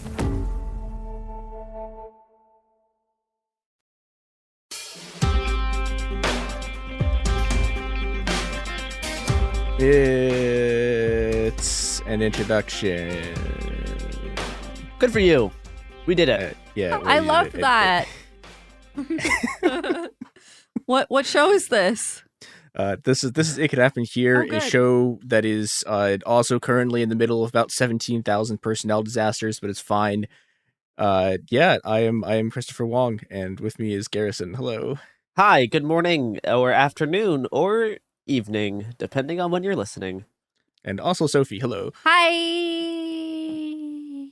So we're here to talk about something that is, I guess, technically over, but was extremely weird and did a lot of harm, and that is the very weird stuff that Texas hopefully not, Texas Governor Greg Abbott, who at this point was just like... the General of Texas, Greg Abbott. I mean, like, you're kind of not wrong, but I don't like that. He wishes he was the General of Texas. I mean, I feel like that's one of those things where it's like that's when we know the coup started, is when he just promotes himself the general. Takes over Texas. So Greg Abbott is extremely mad, and he's extremely mad because Biden finally decided to end one of like the absolute worst Trump era border policies, which is called Title 42. And Title 42 is like nominally an anti-pandemic measure. It's like the CDC. That's the one. I don't know why it took me like 5 seconds to remember the name of the CDC. Central Defense Agency. Yeah. Yeah, that one. Yeah. So it's normally supposed to be a thing where it's like, okay, you cut off migrants from coming into the country because there's a risk of a pandemic. Now, okay, if you have lived the last 2 years, you know that the U.S. just literally does not give a single shit about the pandemic at all. Like, it's not even pretending. Texas. Yeah. And so this whole thing really has just been a justification to just boot out, just prevent every like asylum seeker and refugee an immigrant from getting into the country. And and you can tell this because the Title 42, when it was originally invoked, didn't cover people who were like driving trucks across the border. Like, it didn't cover economic activity. Of course not. Yeah, so it's just a way for the U.S. to like not have asylum seekers. And Biden let this go for like another fucking year while he was in office. And so he like late last month, he finally got rid of it. And this means that immigrants and refugees now once again have their legal right under both American and international law to petition for asylum, which again the U.S. doesn't give a shit about because the U.S. doesn't care about laws unless they do bad things. But this finally happens, and Greg Abbott, who is once again, we must remind everyone that Greg Abbott is running for election in November, and is thus just literally running through the entire right wing, like every single right wing scare we can possibly think of. And don't worry, Chris. Beto will get him. I believe it. I believe in Beto this time. He's gonna lose by like 30 points. Landslide. Okay. So the thing that could stop him from this is Greg Abbott decides to do like 2 PR stunts, and one of them is he's taking buses of immigrants and asylum seekers and just busing them to DC. And I want to talk about this for a second, because like this is really shitty, and that shouldn't be legal. Yeah. That shouldn't be allowed. Really basically you're trafficking people across the country for a political stunt. That's like that shouldn't be allowed. Yeah, and I think like everyone's like, oh, this is political stunt. Like, it is, but like the thing with American political stunts is that real people get hurt constantly. Yeah. And we're going to come back to that theme more in a second as we talk about the second stunt that he did, which was... So, essentially what Abbott did is there are an enormous number of trucks that cross the U.S.-Mexican border into Texas, like, every day, right? I mean, there are individual bridges that are moving $60 to $70 billion of just produce, like, every day. And so that produce, when it comes into the U.S., it goes through a bunch of checks by the Border Patrol and stuff, and there's all these checks, and this whole thing. But Abbott went on this incredibly bizarre rant about, well, I mean, it's not bizarre, I guess, if you're a right-winger. We went on this rant about how, like, the cartels, and there's immigrants, and we need to stop them. And so very scary. Yeah. Yeah, it's really weird. Okay, so he's doing all this weird fear mongering, and he's like, okay, we need to stop these people from getting across the border, so we're gonna inspect all of these trucks, which again, like they're already being inspected by the feds. Like this is where like the horrible ICE budget is going, right? So he does this, and he calls in a bunch of just like the border patrol to just literally do all of the same checks again. And this has an enormous economic impact. I'm going to read a quote from the American Statesman. The delays have resulted in a 60% drop in commercial traffic at the border, according to U.S. Customs and Border Protections. The agency said the delays are a direct result of, quote, additional and unnecessary inspections being conducted at Abbott's request. I do like that the same people who were shooting moms in Portland in 2020 are now inspecting produce at the Texas border. It's pretty wild. I mean, I think there's an important thing to note here, right? It's like, okay, so why are these the people who are like doing both these things? And the answer is that like those organizations, like the thing that they're designed to do is to protect the interests of American capital. And, you know, so the interests of American capital are we need to move we need to move goods across the border, and we need to just like absolutely obliterate like a bunch of teenagers who don't like us. So those are that is pretty much their bit. I mean, yeah, I know we've talked in the past about U.S. like customs and border protections and the weird like agencies and weird kind of almost militias that they operate and how they get deployed into certain areas if they're, you know, X miles away from the border. It would be worth talking about more in depth in the future, because I know Robert's done some historical background on them for Bastards. Mm-hmm. But I think that is something I would be down to talk more about. Yeah, although I think they are a very bizarre agency. Yeah, they're very weird. They're also really not like in this story. They're basically just sitting there being mad because it's taking longer to get stuff across the border. That is a lot of what they do. Yeah, and you know, because again, like these inspections are being run by like state troopers. Okay. And you know, because Abbott has more direct control over state. Yeah, because Abbott has direct power over them, and this means that like okay, so you have your truck, right? Your truck has a bunch of produce in it. You're moving it across the border. This usually takes about 2 hours of, you know, being like sitting there in a truck while everyone's cargo gets inspected and stuff. Which I will say, the truckers don't even get paid for that when they're waiting 2 hours. Yeah, and you know what would make that worse? Oh yeah, now it takes between 10 and 30 hours. Because Abbott intentionally, on purpose, was like, okay, we're gonna put 6,000 like people total to do this whole thing, and so, you know, like hundreds of millions of dollars of produce, like things like onions and tomatoes and avocados, are just sitting in these trucks rotting in the Texas heat. Yep.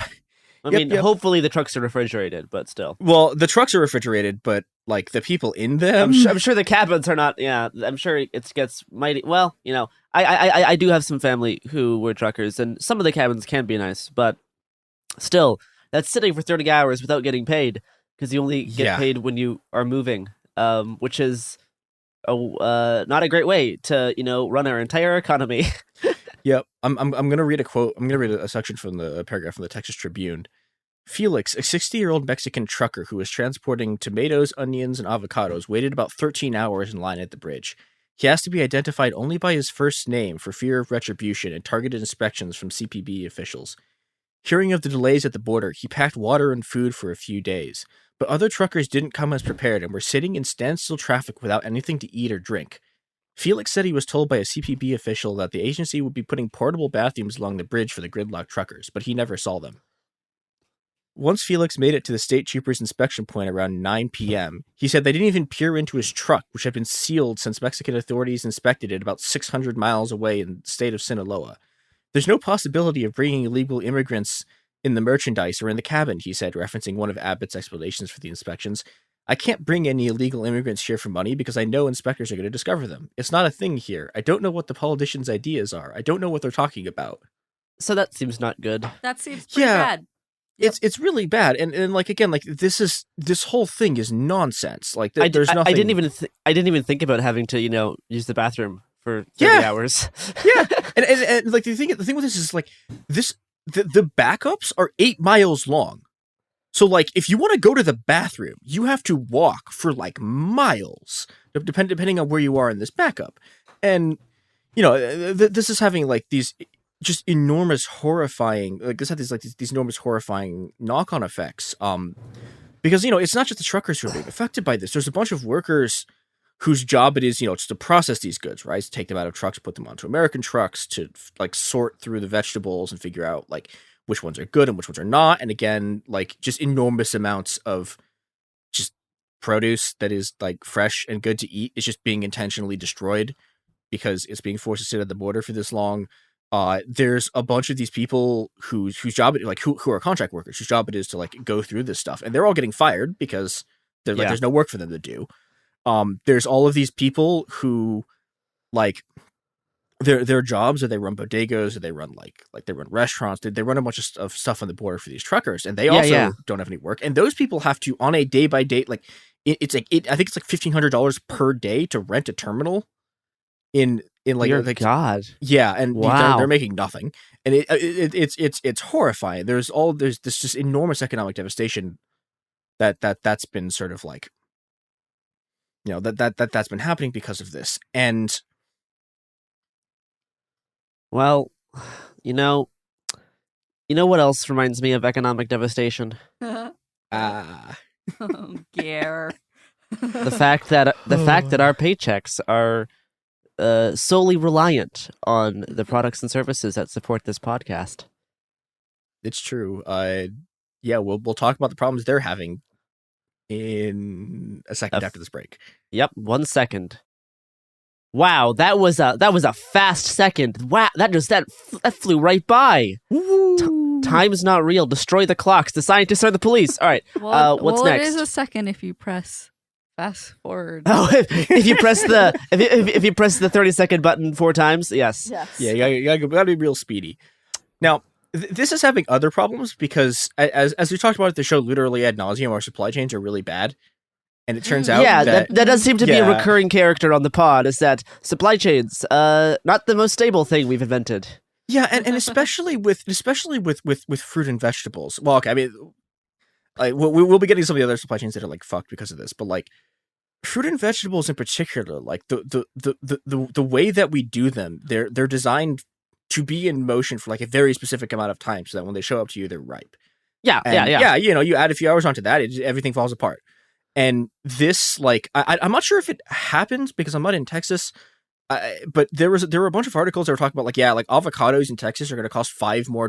Like a single avocado's price is going to increase by like $5 over the weekend because it was just the enormous amount of produce that's being destroyed here. And there's a lot of other stuff going on here because American and Mexican supply chains are enormously integrated from now. I mean, they've always been integrated to some extent, but like, particularly post NAFTA, there's a lot of like auto supply chains in particular that are tied to plants in Mexico. And you actually, this occasionally has like interesting effects. Like Mexico's has a lot of auto strikes, and you get like, you'll get these things where like people will like tuck messages into like auto parts and like send them to the US. People will open these messages from like a worker in Mexico to, you need it. It's cool. There's interesting stuff there, but this also means that like, so if those parts aren't moving across the border, those just-in-time production schedules are even more omega screwed than they've been already. And so, there's been a lot of sort of economic stuff that's been happening here, and the other people who are getting just completely screwed by this are the Mexican truckers.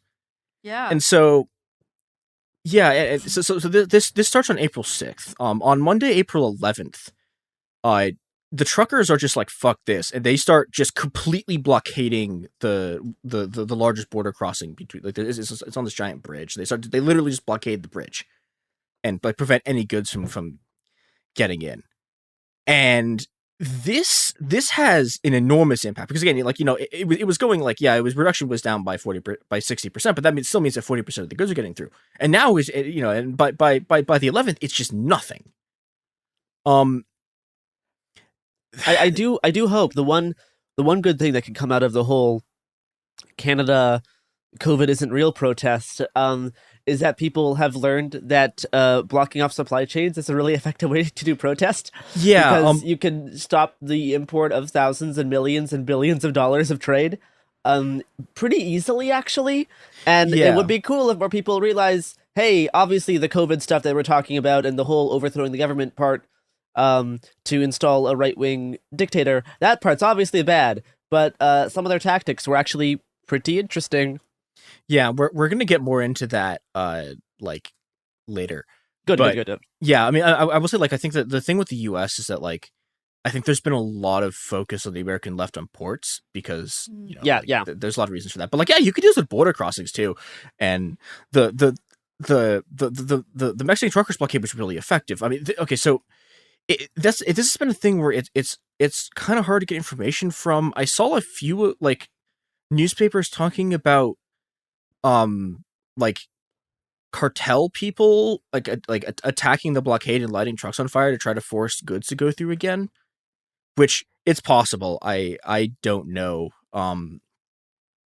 But this, you know, once there are once the border is completely blockaded, this completely changes like the entire political situation, because now, like, you know, Abbott's been running this thing sort of as a political stunt and as this game he's playing with, you know, he's trying to play a game with Biden, right? And he's like, okay, well, yeah, you got to do something about the border or whatever. Like, you know, he's been challenging Biden over like immigration bullshit. But, you know, now there's a third party involved, and that third party is the Mexican truckers. And now Abbott's not just Abbott's in a confrontation with the people that he needs to make the entire Texan economy run. Yep. And this starts going very badly for him. And the other thing that starts going very badly for him is that it turns out if you shut down cross-border trade, you really, really piss off the bourgeoisie. Turns out that'll happen if you ain't careful. Yeah, it's really interesting. And you know, and I think I should mention, like, stress this, like, they're pissed off on both sides of the border. And like, obviously you could talk about the extent to which, like, yeah, they're the same class, but like capitalists on both sides of the border start exerting their political pressure because they're losing enormous amounts of money off of this. That's what they do. Yeah. You take away their ability to do capitalism as capitalists, they're going to be mad. Yeah, which again, you would think that the Abbott would like get this. But it seems to have not occurred to him that he was going to piss off like either that or like he thinks he didn't care enough and thought it wouldn't matter. But like, no, it turns out like, you know, one of the things that happens. Yeah, it's amazing. Like he's you know, like, I mean, I think this is you know, I think this is sort of a symptom of like people lose, like, right-wing politicians losing sight of what their actual base is, because like this is all supposed to be like campaign trail feeding the anti-immigrant base, but like, you know, you are a politician in the US, your actual constituency is the capitalists. And like you have an actual job, and that's to make the economy keep going and keep the people in power to have all the power. Like, you're not just like, that's one interesting thing that Trump was kind of one of the first big indicators for, which is like a politician now is just the endless cycle of campaigning, and they don't actually have a job. It's just always campaigning, and they're just always campaigning. And they're like, oh, I guess I should do my actual job that I was elected for, or I could just do more rallies. And that seems like it would be less work. Yeah, well, I think with Trump, it was like, there was an extent to which the bureaucracy kept functioning. And so, you know, like Trump got the tax cut, right? Yeah. And like, he didn't really start getting in trouble with them until he started doing the anti-China stuff, which was sort of a disaster because there was a lot of people who turned out like need those trade connections to make money. And you saw like, and it was weird. There was a very weird thing. Like, you started to see, so even some of his like domestic, like, small business base started to get really mad at him because he's putting all these sanctions up, and it's like, oh, hey, look, all these sanctions mean that all these people who are reliant on Chinese supply chains have to pay this stuff. And Abbott has like done this in microcosm, and like these people, like, they start going to the press. I'm going to read a quote from Bloomberg. Some retailers, particularly those in the grocery industry, have experienced supply chain delays resulting from the extended wait times along the Texas-Mexico border, John McCord, the executive director of Texas Retailers Association, wrote in an email. So, like, you know, these are like the Texas Retail Association is like, this is like the most Republican solidly institution in the country. And you can watch them over time. Like, these people are getting really mad. Like, one of was like one of Abbott's, like, I forget the exact title, like one of Abbott's like secretaries like the secretary of one of the like economic bureaus was like, yeah, man, avocados are going to cost $5 more. And this really hits me hard because everyone knows this about me. I care a lot about retail. Retail is like one of my big core personality traits. And you know who else wants you to care about retail? Oh my goodness. Is it the Washington State Patrol? That is right, Sophie. It's the Washington State Patrol, our good friends. So here's some messages about how you can improve your retail decisions. Okay, I can't find this George Bush quote that I was going to use as a bit, so that's fine. Instead of that, we will return to this. And one thing I think we should also mention is if you ran into this on Twitter, you will see a lot of videos of people like Democrats like standing at the border and pointing at the trucks and going, this is Abbott attempting to like make inflation to get worse by sabotaging the economy. Cringe. And cringe moment. Yeah, like okay, like I cannot rule out that this was like a part of what he wanted to do, but that's not really why he's doing this. Like this is like mostly, and I saw people talking about like, oh, this is like the truckers blockades in Chile, and I'm like, no, it's not at all. Like yeah, like yes, Chile has had a bunch of right-wing anti-communist truckers unions that tried to shut down the government, but like that's not what's happening here. This is the state, and Abbott's trying to do this as like an immigration PR thing. Like this isn't like he's not actually trying to destroy the government, because the only way you can get stuff like that is if like is if the capitalist class is like genuinely afraid that they're about to get like wiped out by communists. And it turns out that Biden is not about to communize the entire U.S. I don't think that's actually a looming threat at the moment. No, and so yeah, it's like no, it's like it's not really about that. Like it's mostly about this sort of like border game that the commies are coming for your avocados. Well, I mean, this is the interesting thing here, because it's like you have this really weird scenario where like it's the right-wing governor like shutting down the flow of commodities, and the liberals are like, we must restore the flow of commodities, and like the bourgeoisie are like, we must restore the flow of commodities, and like even the cartels to some extent are like, come on, like we all need the border open. It really does just showcase the entire bit. Yeah, but I mean, like we've been talking a lot about the human cost of this, and the reason this stuff works is because American politics is literally just a machine that turns human suffering into stories, and then turns those stories into percentage points at the polls. And that's Abbott's entire. Wait, am I getting him confused with? No, Greg Abbott's the governor. I momentarily got him confused with the UK guy Tony Abbott, who is also bad in very similar ways. Yeah, but I think we're allowed to have two bad Abbotts. Yeah, I thought there was one in Australia too, but well, the bad Abbotts are multiplying. Someone has got to get on this. We need to deal with the Anglosphere before they produce a fourth one, and we get the Four Horsemen of the Apocalypse. That would be funny if we just have four Abbotts bring in the apocalypse. Yeah, but I think that the thing that's important to understand about Abbott is like that everything that Abbott does is just about inflicting suffering on people and trying to use that to do polls, right? Like he has genuine right-wing beliefs, but like the timing of everything that he does. Yeah, is that's shit. what all of his. That's what all his anti-trans stuff is so that he could beat his primary challenger, who was trying to campaign a little bit further to the right than Abbott was. Yeah, and this is the thing where, like, politicians are allowed to play games with real people's lives. Like that's their job, right? That's like, their entire that's how bit. you get elected. But they're allowed to do this up until the exact moment at which those real people are the bourgeoisie. And the moment, and this is the thing that Abbott is learning, is that you can do these kind of stunts all you want. Like you can shoot every trans kid. You can like, I don't know, like you can ban like every school from like saying the word race, but you can't fuck with the bourgeoisie.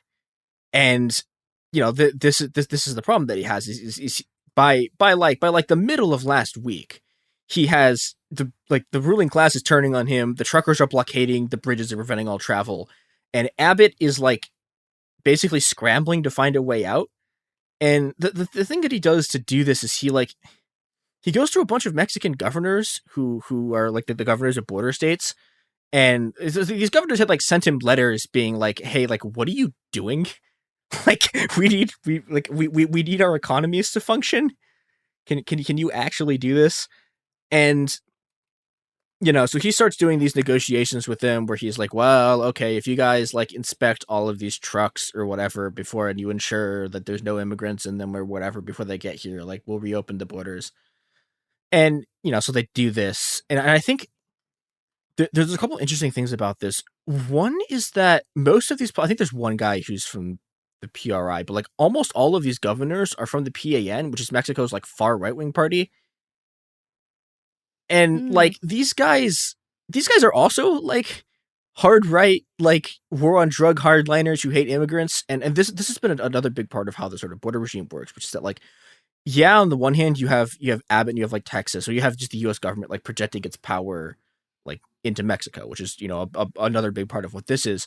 But the other part of it has been the US essentially outsourcing its border regime and border policy just to Mexico. And so you get a lot of, there's been a lot in the last, especially during the Trump administration.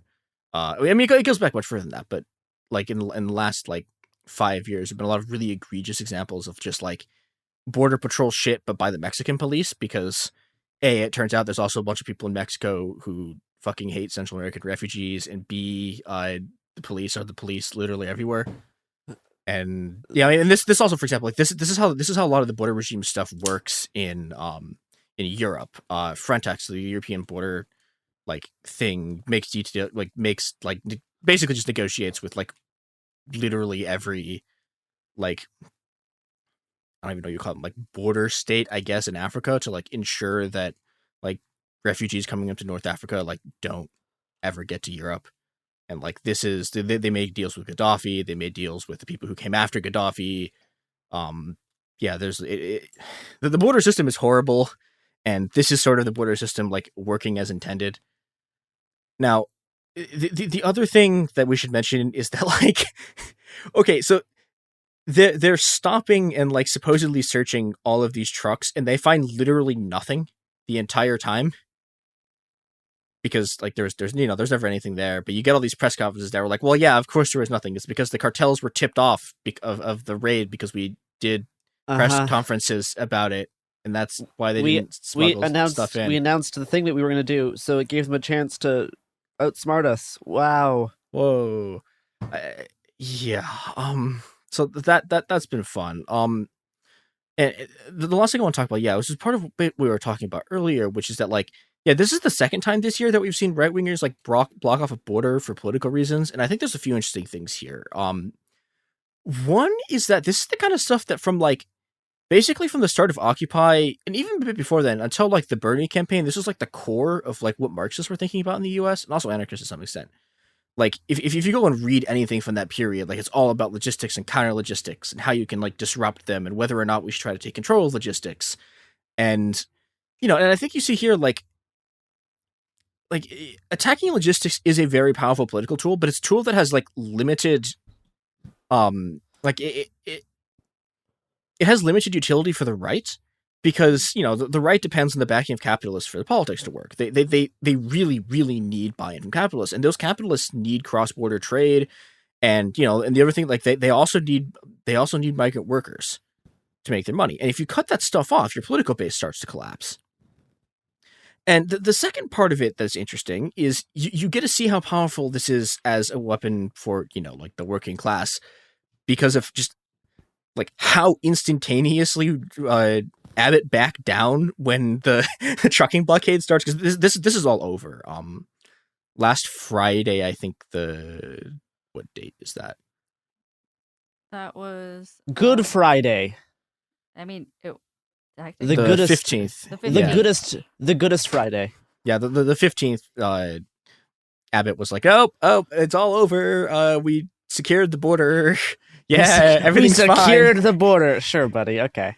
Yeah, but like that's the thing. Like you can see, like you got to see a rare moment of like Mexican workers and also like the sort of international capitalist class working on the same side, and you got to see how fast they just like clobbered their politicians, because the state is a powerful force, but it turns out it's class politics all the way down, and I think, I don't know, between this and Canada, I think there's a couple of interesting things. One is which, okay, yeah, you're like, if you're on the left, like already automatically you're going to be fighting the capitalist business owners are just always mad at you.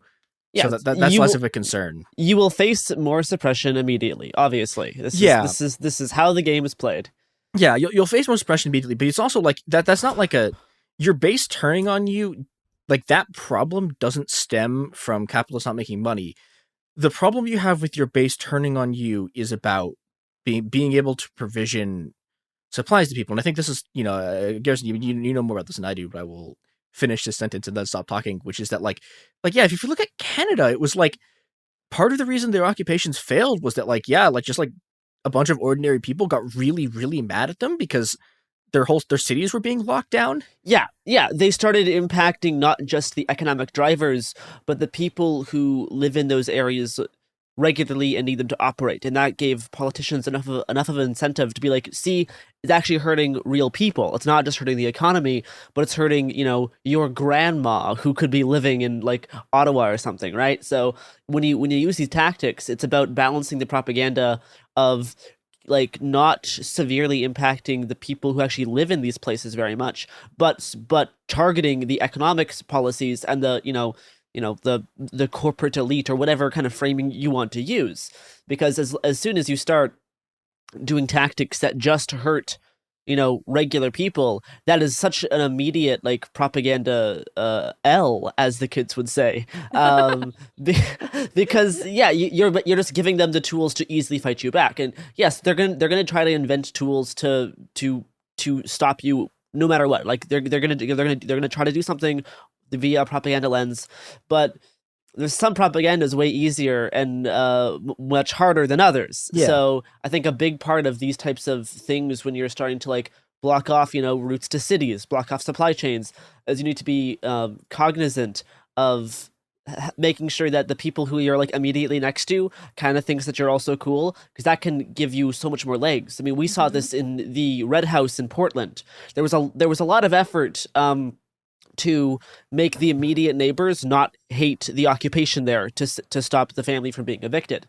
And there was a lot of debate around like how much graffiti should be allowed in the surrounding area because, you don't want to piss off the neighbors too much. Yeah. Now, this can obviously stem in bad directions in terms of like, there was then like self-appointed security guards, like beating up and shooting people with paintballs who were doing graffiti, which is obviously like not great and not how you do good anarchism. But then there was other stuff being like, no, we should just trash this area anyway. It's all in the process of being gentrified, which I mean, it is. But you're like, yes, I understand that emotional impulse. And you may be right in a lot of senses, like more correct morally. But to play the propaganda game, to actually stop a black family from being evicted, maybe we can actually look at this at a more tactical level.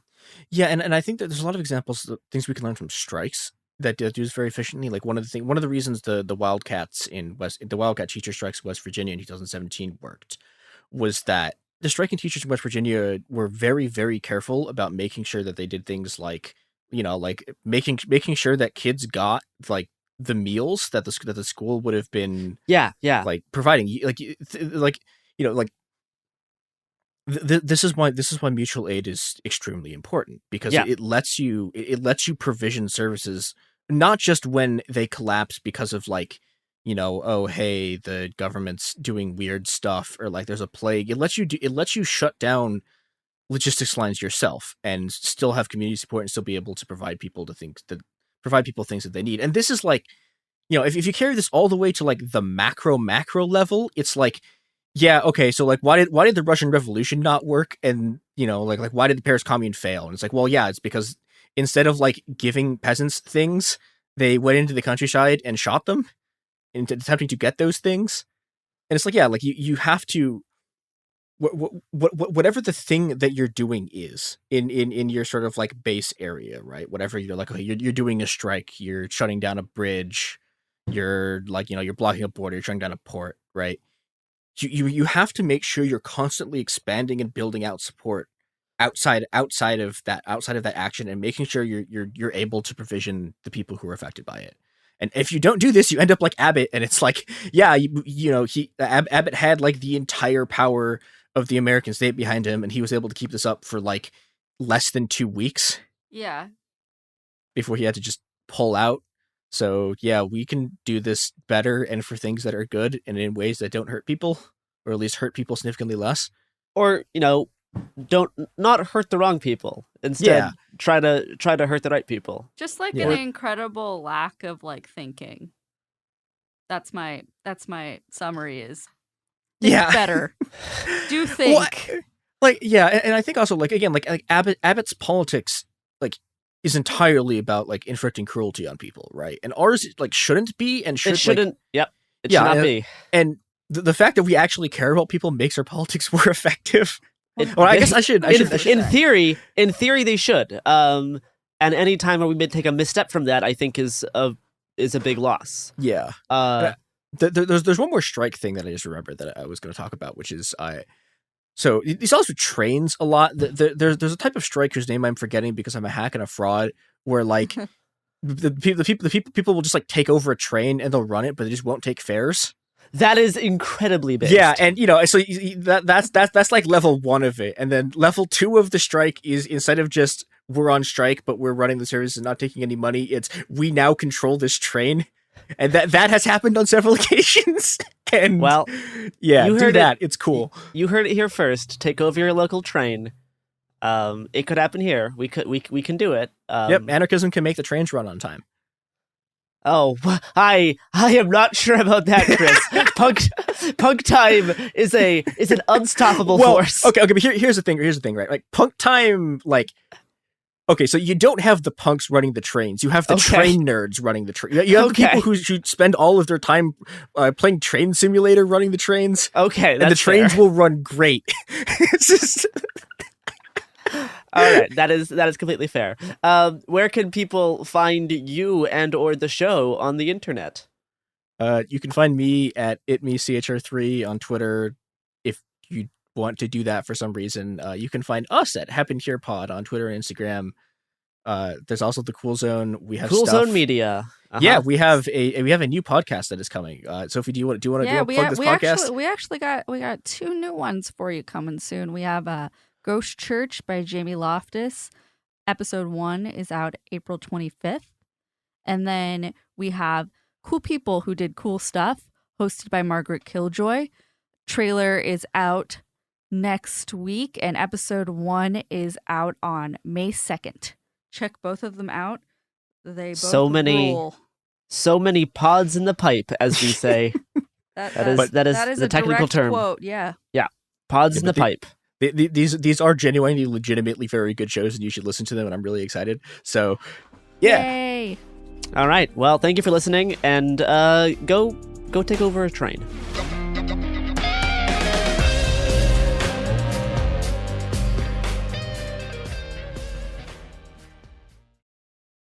Hi, this is Jo Winterstein, host of the Spirit Daughter podcast, where we talk about astrology, natal charts, and how to step into your most vibrant life. And I just sat down with a Minnie Driver. The Irish traveller said when I was 16, you're going to have a terrible time with men. Actor, storyteller, and unapologetic Aquarian visionary. Aquarius is all about freedom loving and different perspectives. And I find a lot of people with strong placements in Aquarius are misunderstood. A Sun and Venus in Aquarius in her 7th house spark her unconventional approach to partnership. He really has taught me to embrace people sleeping in different rooms, on different houses, in different places, but just an embracing of the isness of it all. If you're navigating your own transformation or just want a chart-side view into how a leading artist integrates astrology, creativity, and real life, this episode is a must listen. Listen to the Spirit Daughter podcast starting on February 24th on the iHeartRadio app, Apple Podcasts, or wherever you listen to your podcasts. China's Ministry of State Security is one of the most mysterious and powerful spy agencies in the world. But in 2017, the FBI got inside. This is Special Agent Regal, Special Agent Bradley Hall. This MSS officer has no idea the U.S. government is onto him. But the FBI has his chats, texts, emails, even his personal diary. Hear how they got it on the 6th Bureau podcast. I now have several terabytes of an MSS officer, no doubt, no question, of his life. And that's a unicorn. No one had ever seen anything like that. It was unbelievable. This is a story of the inner workings of the MSS and how one man's ambition and mistakes opened its vault of secrets. Listen to the 6th Bureau on the iHeartRadio app, Apple Podcasts, or wherever you get your podcasts. In 2023, a story gripped the UK, evoking horror and disbelief. The nurse who should have been in charge of caring for tiny babies is now the most prolific child killer in modern British history. Everyone thought they knew how it ended.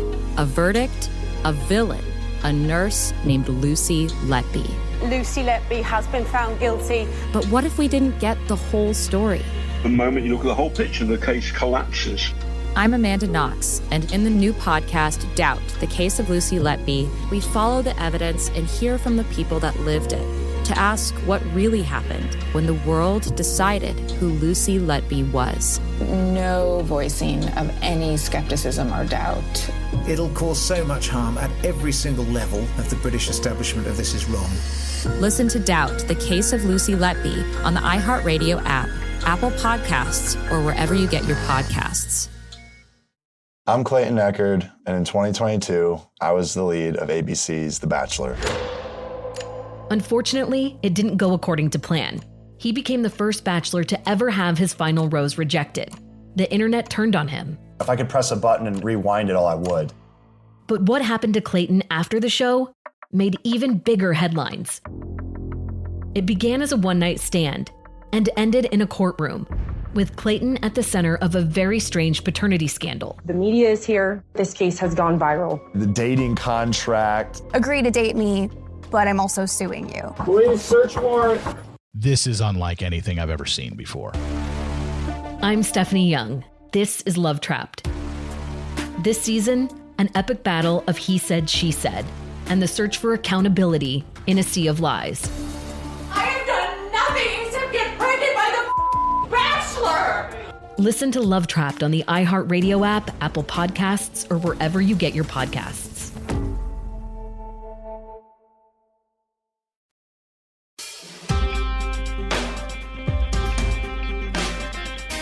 Greetings, listeners, in the podcast verse. This is It Could Happen Here, the podcast about things falling apart, and sometimes how we can put stuff back together. I'm Garrison Davis, our resident gender mess. In the past few weeks, we've been talking a lot here on the show about the escalating war on trans people and queer folks in general. There's been a wave of bills making any gender-affirming healthcare a felony for people under the age of 18, which forcibly detransitions teenagers in multiple states. And we've had a lot of banning trans people from participating in sports and trying to ban books and discussion in schools about the existence of queer people at all. But today, we're not really going to be talking about that. We've talked about that plenty for the past few weeks. It's good to have a little bit of a break. But we'll still be talking about stuff around trans people, because with all the discussion around gender-affirming healthcare, I thought it would be a good idea to put something together talking about what HRT, or hormone replacement therapy, actually is, since it's the most common form of trans healthcare.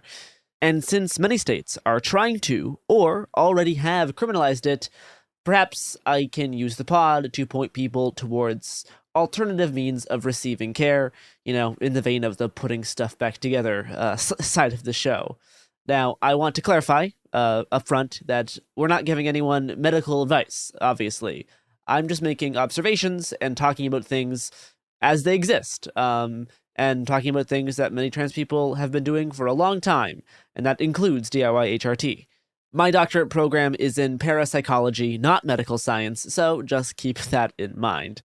First, I will quickly clarify what HRT, or hormone replacement therapy, actually is for specifically non-cisgender individuals, because HRT as a term is also used for cis women to describe similar but different treatment. So HRT, as a form of gender-affirming treatment, is when someone receives sex hormone medication that produces a number of desired secondary sex characteristics.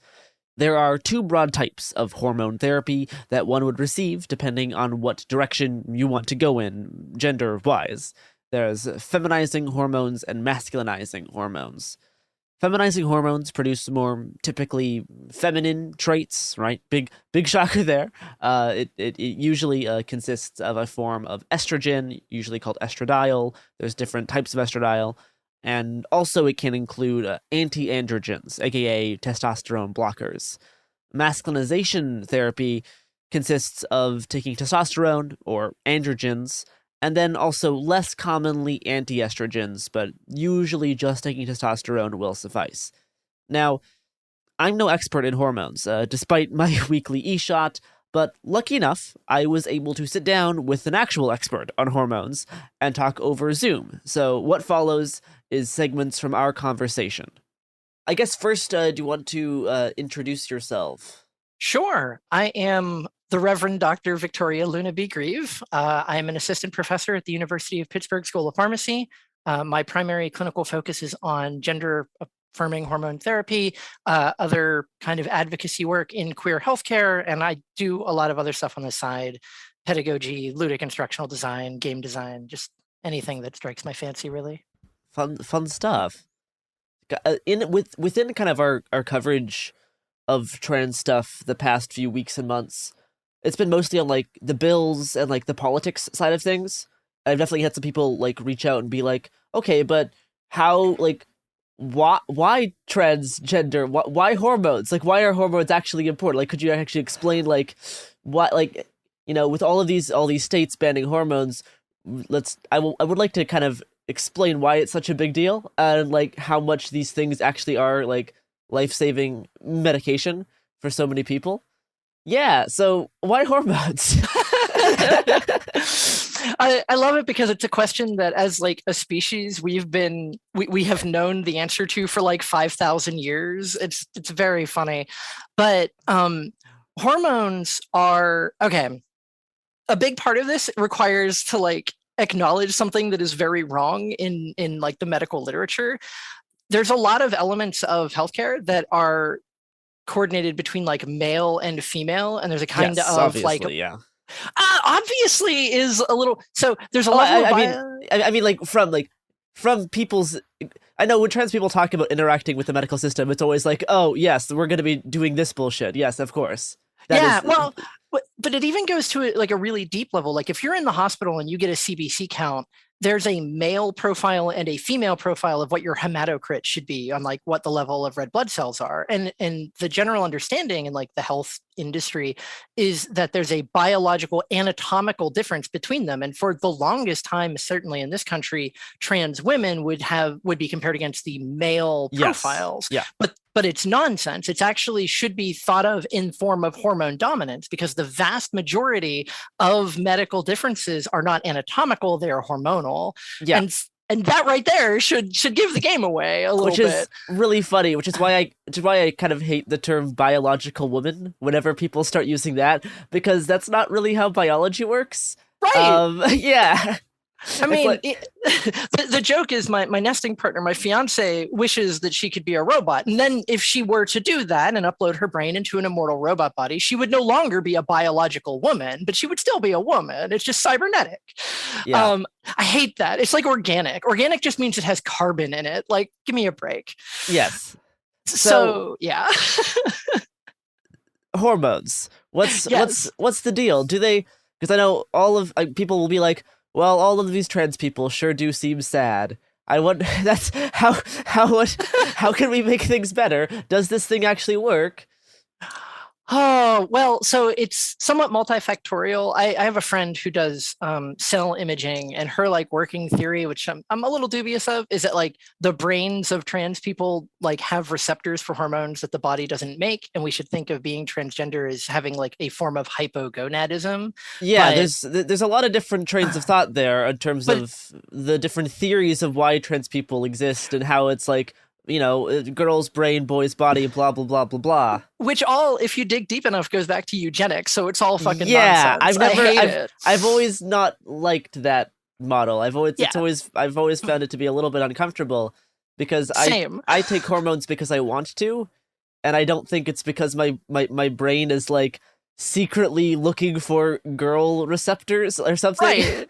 Right. I like totally agree. Like it also requires a certain like extremely binary understanding of gender, which I also do not ascribe to. So it's a very like odd thought. But putting aside all of that, if you just wanted to look at the like why people want hormones, because when a person who wants hormones gets the hormones they want, their suicidality goes down, their anxiety, depression goes down, gender dysphoria, if we wanted to, talk about the problems with that, essentially like goes away, and they start to get treated like the way they want to be treated in society. So from if you want to look at it not from like the causes, but from the results, giving gender affirming hormone therapy to a person who is requesting gender affirming hormone therapy has a 99% success rate.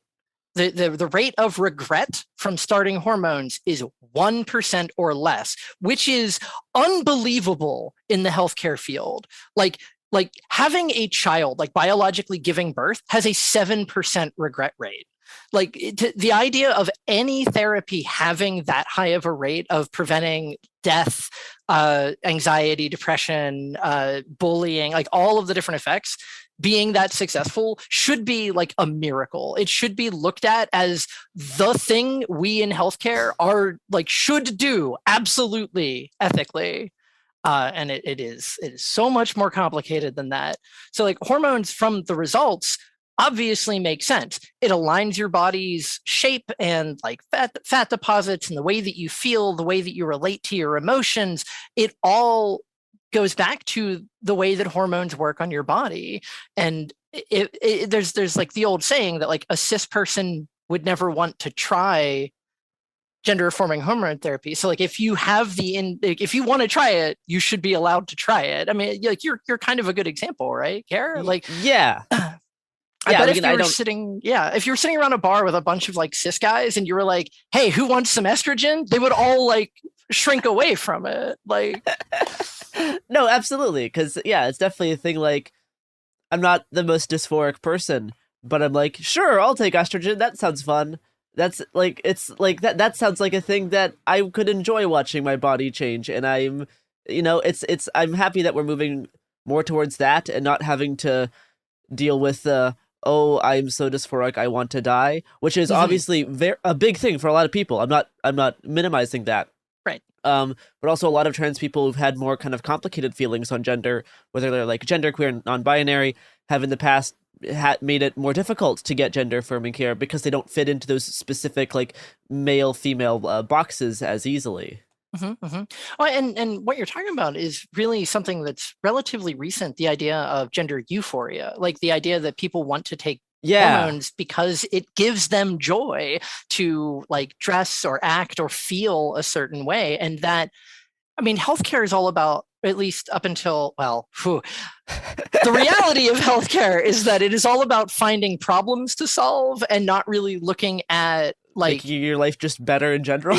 Yeah, exactly.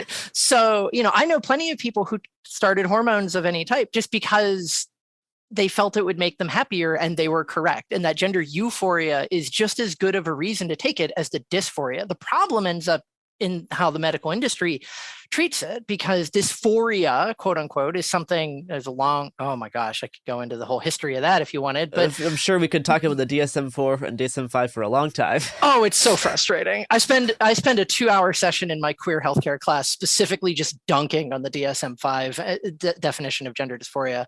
But the real problem is like this focus on this negative quality and how that actually damages a lot of the conversations around gender affirming hormone therapy and trans people in general.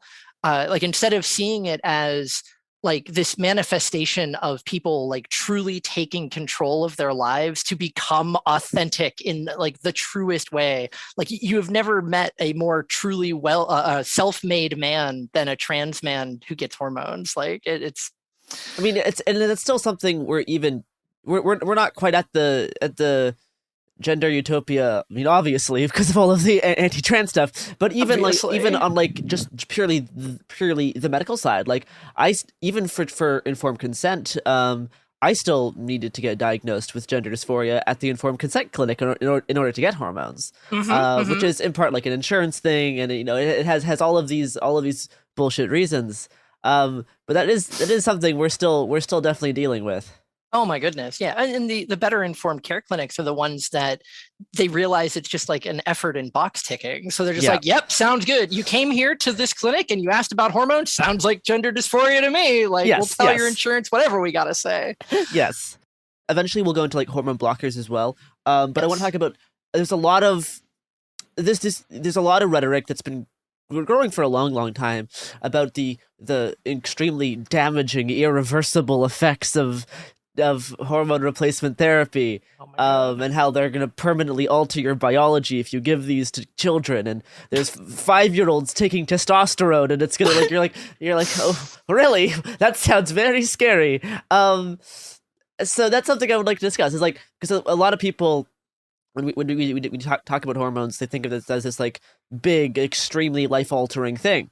That has like these irreversible effects on your bones are going to get weak and shriveled and never get big again, and all of this very scary stuff. What's up with that?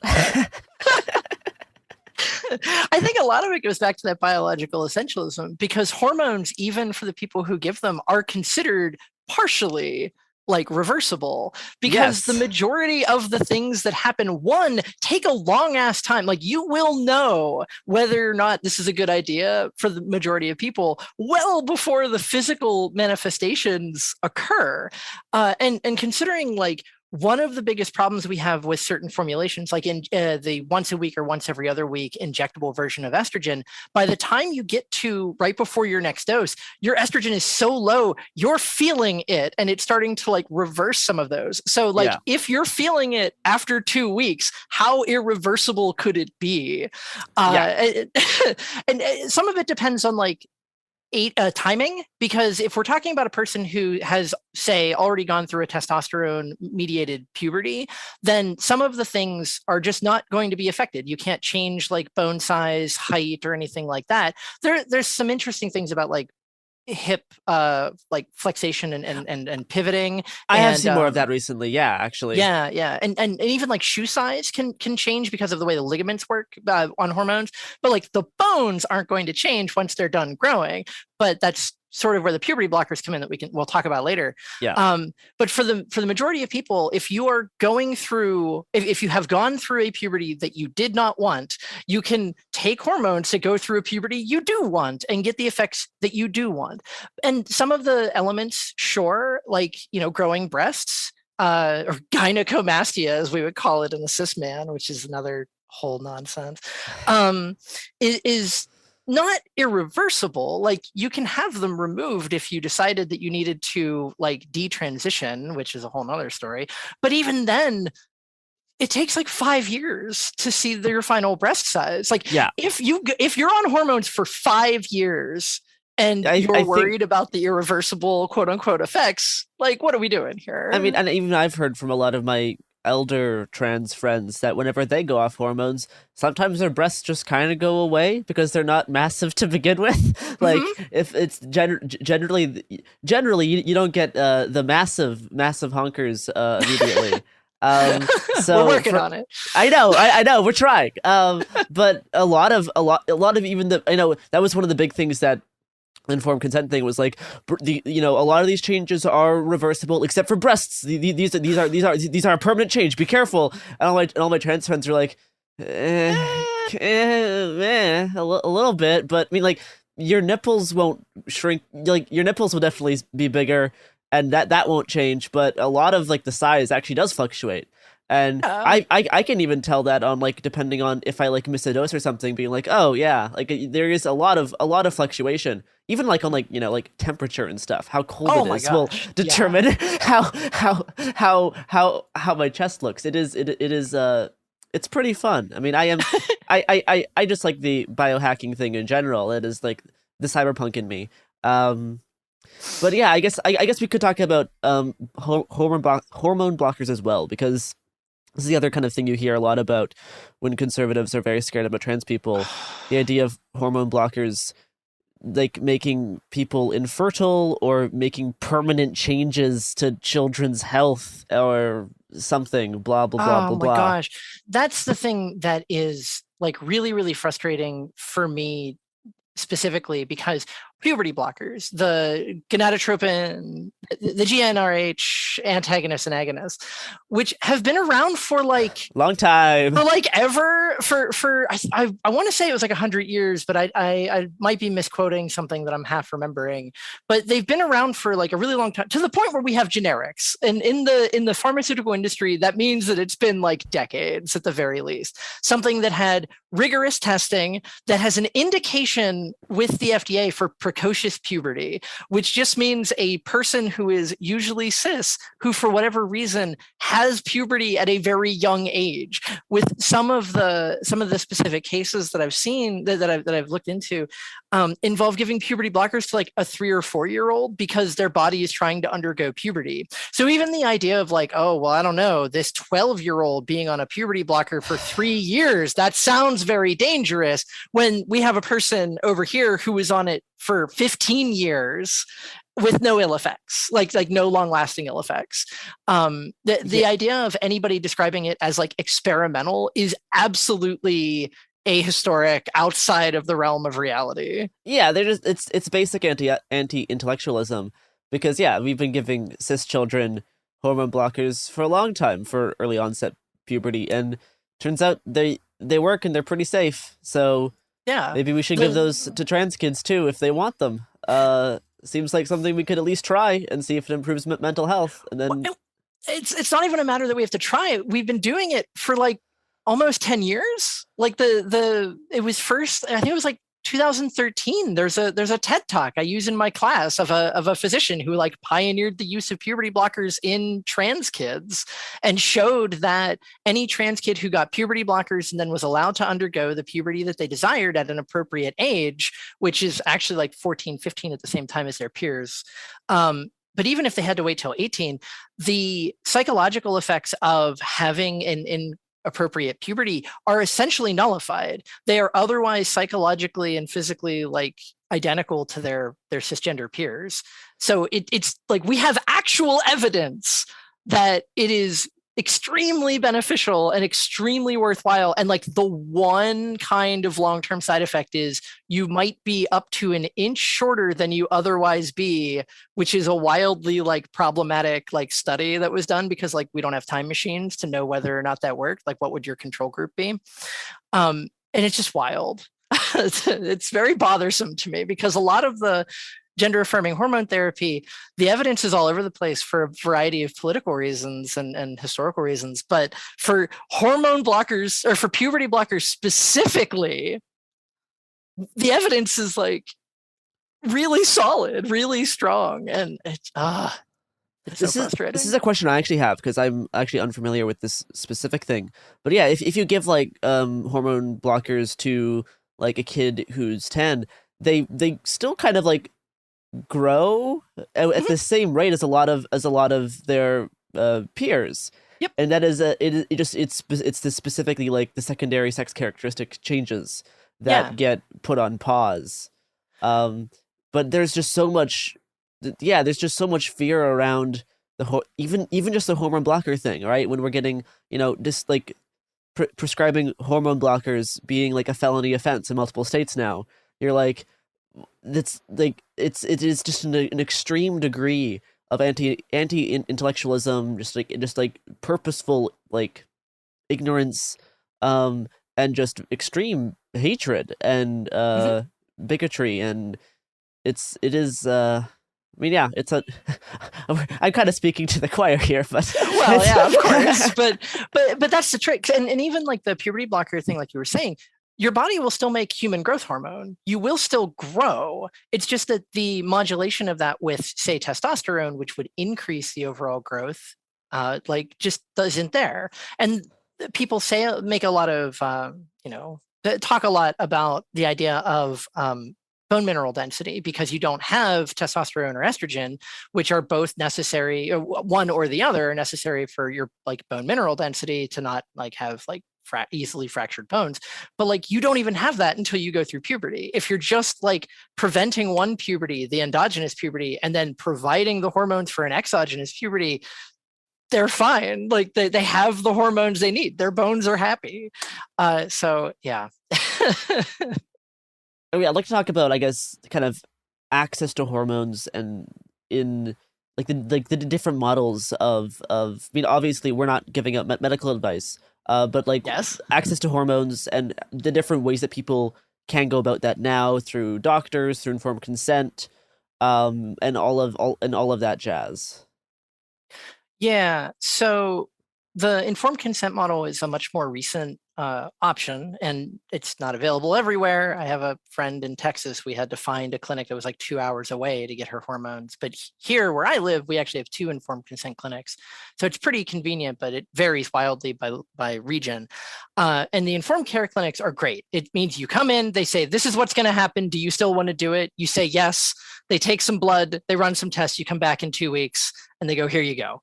Like they work really well, depending on the clinic, I guess.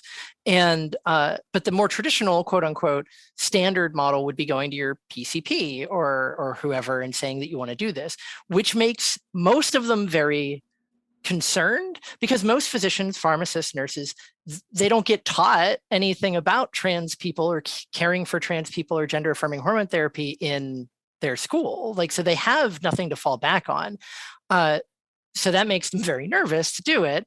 And then if you look at, wow, gosh, I really want to tell you about the guideline stuff at some point here, because it is buck wild. Sure. As to why that would be a concern. But another part of it is also the insurance, America's original sin in our healthcare dystopia, if you will. The insurances historically have required, and part of this is also from antiquated guidelines that has been somewhat like just grandfathered in, to excuse the term, this idea of like, well, you have to go to a therapist, you have to go to a psychologist, and they have to say that you have gender dysphoria. That's why it's in the DSM. And then after you do that, some places require you to socially transition before getting hormones or anything, which can be extremely problematic for some individuals. That just increases like visibility and bullying and such in a way that it may drive people. It sort of was intentionally required back in the day to drive people to not want hormones anymore. And it's all of these gatekeeping steps. And it's even worse if you wanted to get a surgery later on, where you have to have been on hormones for a certain length of time. You have to have 2 different, generally like cisgender, right, healthcare practitioners who don't necessarily understand like the full, like everything that's going on, write you letters before and most insurances up until recently wouldn't even cover it. So it's just gatekeeping step after gatekeeping step, because even the big guidelines, which is WPATH, which is about to put out their SOAK 8 guidelines. There's a guidelines out of San Francisco, and the Endocrine Society has guidelines from 2017 that are, but all of those are made by cisgender people, usually with the intent to gatekeep this care, because it either they're uncomfortable with it because they're unfamiliar with it, they have some kind of ideological reason to be against it, or whatever else. There's a survey that I often quote to my students in class that they surveyed a whole bunch of trans individuals trying to get care from their physicians, and it was nearly a quarter of them said that they avoided healthcare because of discrimination, and half of them reported having to teach their healthcare practitioner how to care for them, which is wild. Like, imagine going to the hospital with like heart failure and having to like talk your physician through how to care for you. Can you live for 2 years with heart failure first before we give you treatment? Yeah. Oh my gosh, could you imagine if we treated other things this way? I'd be like, well, are you sure that you have diabetes? Are you sure that you're like, well, we can't treat your diabetes. You're too fat. Well, your BMI is too high, so we can't give you the insulin. Like, give me a break. What is happening? Seems like basically what you're saying is that we got a good system. We got it. We got to figure it out. Absolutely, no notes. 100% perfect in every way. Well, that does it for us today on It Could Happen Here. Well, specifically, if I could, it's really interesting from like the healthcare perspective or from the practitioner perspective, because there's essentially two kinds of like treatment. There's guideline-based medicine and evidence-based medicine, and a lot of schools, like my school, teaches a lot of guideline-based medicine, which is for something like hypertension or diabetes, is put out by like large organizations with a ton of evidence. It is actually like pretty reasonable. But that means that if you're going along with what they say, that means that you believe that they read those studies correctly and that their interpretation is in no way compromised by like sources of their income, say, and that those guidelines actually match your patient. So it's a lot of assumptions that you're making, which can be extremely problematic. And evidence-based is where you dive into the literature and you figure it out yourself, which is very time consuming and requires an awful lot of like professional, criticism in a way. But when you look at it for trans care, for gender affirming hormone therapy, those guidelines are unbelievably compromised. To give you an example, a hotly contested issue in feminizing therapy is the use of micronized progesterone in feminizing care. It's kind of like all over the place. There's a long history of it, of this controversy. In the upcoming WPATH SOC8 guidelines that I had like a preliminary copy to provide notes on, there's a single statement that just says that there's a controversy that exists and you should not use micronized progesterone in trans feminine care. And they list a study, okay? If you pull up that study, the title of it is Progesterone is Important for Transgender Women's Therapy, Applying Evidence for the Benefits of Progesterone in Cis Women. And it is like a pretty long document that concludes that it is like an ethical imperative to offer it. So the idea that the people who are writing the WPATH guidelines read this article, read this like meta-analysis and went, yeah, I don't really agree with any of that, I'm just going to say no, is just so infuriating. Again, that seems like we got a good system going here. Yeah, 100%. No notes. I guess on that note, I want to discuss some of the things that aren't talked about as much as like anti-androgens, progesterone, Spiro, and what all kind of those do and how they can kind of supplement a regular estradiol prescription, I guess. Therapy? Regimen? Yeah. Regimen. Regiment, yes. That sounds fancy. Sure. So generally speaking, if you're, I maybe give a baseline for folks who are unaware. The way that we do feminizing therapy is we offer estradiol, which is a bioequivalent version of E2, because there's like 3 different versions of estrogen, and an anti-androgen, because testosterone tends to be somewhat of an overriding hormone. The presence of testosterone will override the effects of estrogen to a certain extent, depending on doses and stuff like that, which is, for the transmasculine individuals, why we just give testosterone. It just does the job. You don't need to block the estrogen. There's a lot of history in just those hormones as well that we could talk about, like conjugated estrogens versus estradiol and all the different other stuff. But for the anti-androgens that we give, historically in this country, we give spironolactone, which is a mineralocorticoid. It's a potassium-sparing diuretic, and it's just really good at higher levels. We usually use it in like cardio issues. Like it can be used for like hypertension and some other things. And I believe it makes you pee a lot. That is what I've heard. So it's a diuretic, meaning that it makes you urinate an awful lot. And it's a potassium sparing because it prevents your body from eliminating potassium. So no more eating bananas. Well, so that's the thing that I think is really, really wild, because you're using these high levels of it. It is preventing your your endogenous production of testosterone and making you pee all of the time, which spoilers, estradiol also makes you pee more often. So like that's a real fun combination. But then physicians, if they don't know what the heck they're doing, they might say something like, well, you can't eat any bananas. And like historically, the people who are on feminizing therapy are healthy enough that their body just accommodates for it.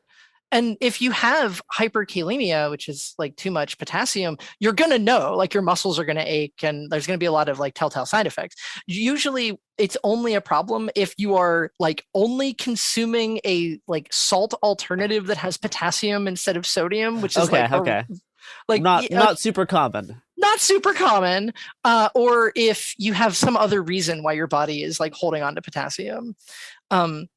So it's not usually an issue. It doesn't, and spironolactone isn't sufficient for everyone. There's plenty of people who have like refractory testosterone after some time, and there's some other options. There's kind of a weird controversy about it that is sort of heralded by the San Francisco guidelines I mentioned earlier, that spironolactone leads to, okay, wait, I want to make sure I get the wording right. It's leads to premature fusing of the breast bud and overall smaller breast size, which the document that they cite for that is a real weird retrospective study from like a bunch of years ago on the rate of trans women getting breast augmentation. And it found that the vast majority of trans women who were on spironolactone got breast augmentation. Also get breast augmentation, okay. But the problem is, like, of their sample group of like 200-300 people, almost all of them were on spironolactone. Like there's like a sampling error. Like it's nonsense. It's very silly. And also even like that premature fusing of the breast bud, I have never been able to find anything that suggests that that's a thing, or even like a way to explain what that statement even means. But the San Francisco guidelines, to go back to my guideline thing, actually has some like, maybe don't use spironolactone, even though it's something we've been using since literally like the 50s or 60s for this purpose. In other countries, you'll use what's called cyproterone, which is a synthetic progesterone, but it's not actually approved in the States because it has there is actually some evidence that it causes increase in certain specific cancers, but it's like a pretty limited overall risk. Like it's not like something like, going outside increases your risk of cancer. It's not like a huge deal, but it was enough that they don't, it's not approved in the States, but in a lot of other countries, you might get cyproterone, which there's a lot of, controversy around that too, for those reasons. Here, the other option that we usually see is finasteride, which is a 5-alpha reductase inhibitor that essentially is preventing testosterone from being turned into dihydrotestosterone, which we use normally for to prevent quote unquote male pattern baldness, and in higher doses for prostate cancer, because it's real good because it like reverses some of the feedback loops, just reducing testosterone production. So it's just fine. Like that one has like very limited side effects, but it might not have as substantial of a reduction of testosterone that spironolactone does. And then the kind of third one that we don't see very often, but there's a lot of interesting evidence about, is called bicalutamide. It's also a prostate cancer medication. It actually blocks all of the receptors of testosterone in your body while not reducing the production of it. So you'll see a person who has like, they have like 700, their testosterone comes back as like 700, 600, whatever. Yeah. But they're entirely feminized because none of it has anywhere to work. But the problem with that is bicalutamide, being an anti-cancer med, primarily is ridiculously expensive. I think it's like $50 a dose or something like that. What a good system we have here. It's so great. I will say, and for my gender queers out there, or anyone else, you can also just take estrogen without any blockers, and you still get results, as I can confirm. And for a subset of the population, just taking estrogen at sufficient dosages will also reduce your levels of testosterone. Like your body knows what it's doing. It is pretty cool how much you can just change things up when your body's like, oh, we're doing this now. Okay, got it. Great. I have all these mechanisms. It's wonderful. And with that wraps up part 1 of our little 2-part series of episodes talking about hormone replacement therapy. Tomorrow, I'll talk more about access to gender-affirming treatment and touch on DIY HRT. Special thanks to Dr. Victoria Luna Brennan-Grieve for chatting with me about gender-affirming hormonal treatment. You'll get to hear more of my discussion with her tomorrow as well, including a brief tangent about the Scythian priestesses, which I was very, very, very excited to talk about. But that does it for us today. You can follow this show at Happen to Hear Pod and Cool Zone Media on Twitter and Instagram. And you can look at my late night gender tweets at Hungry Bowtie on Twitter.com. So, see you all on the other side.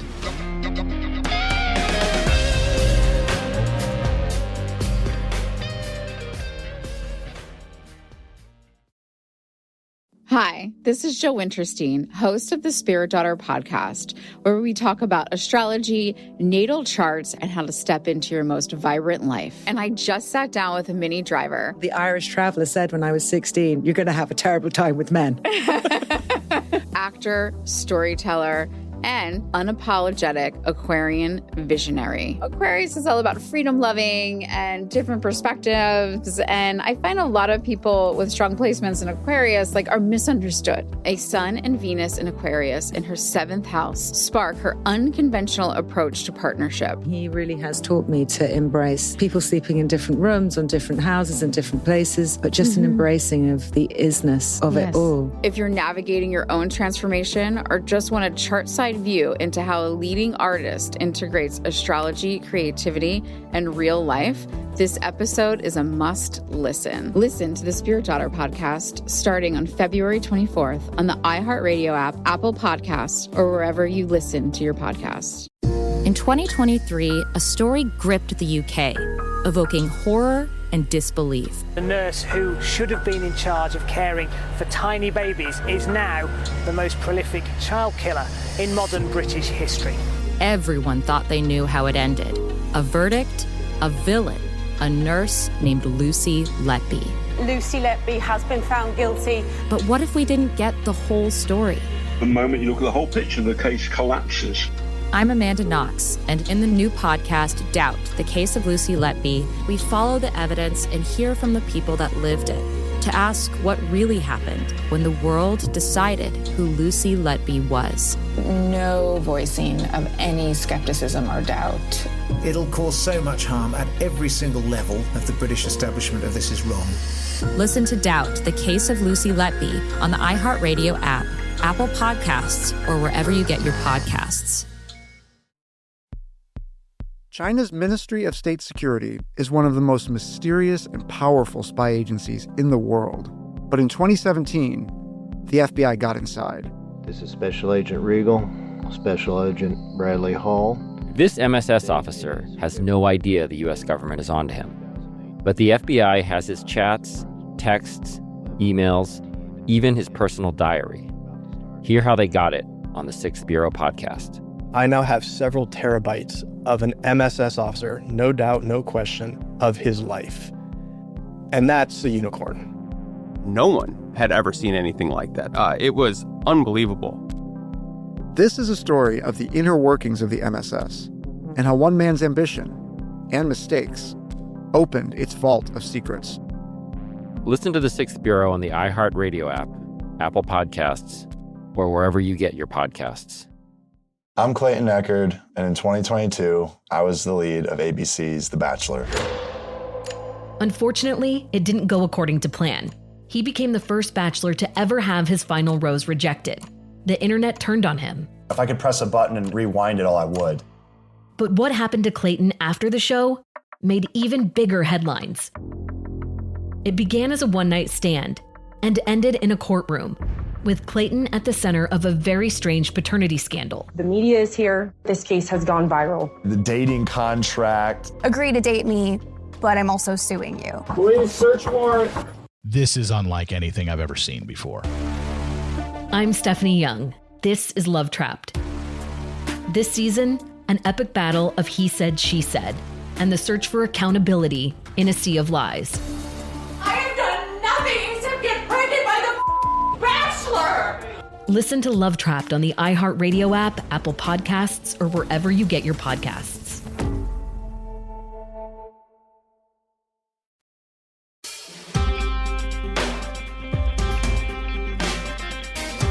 Welcome back to It Could Happen Here, the podcast about things falling apart and sometimes how we can put things back together. I'm Garrison Davis, aspiring rebus, and this is part 2 of my little 2-part series talking about trans hormone replacement therapy.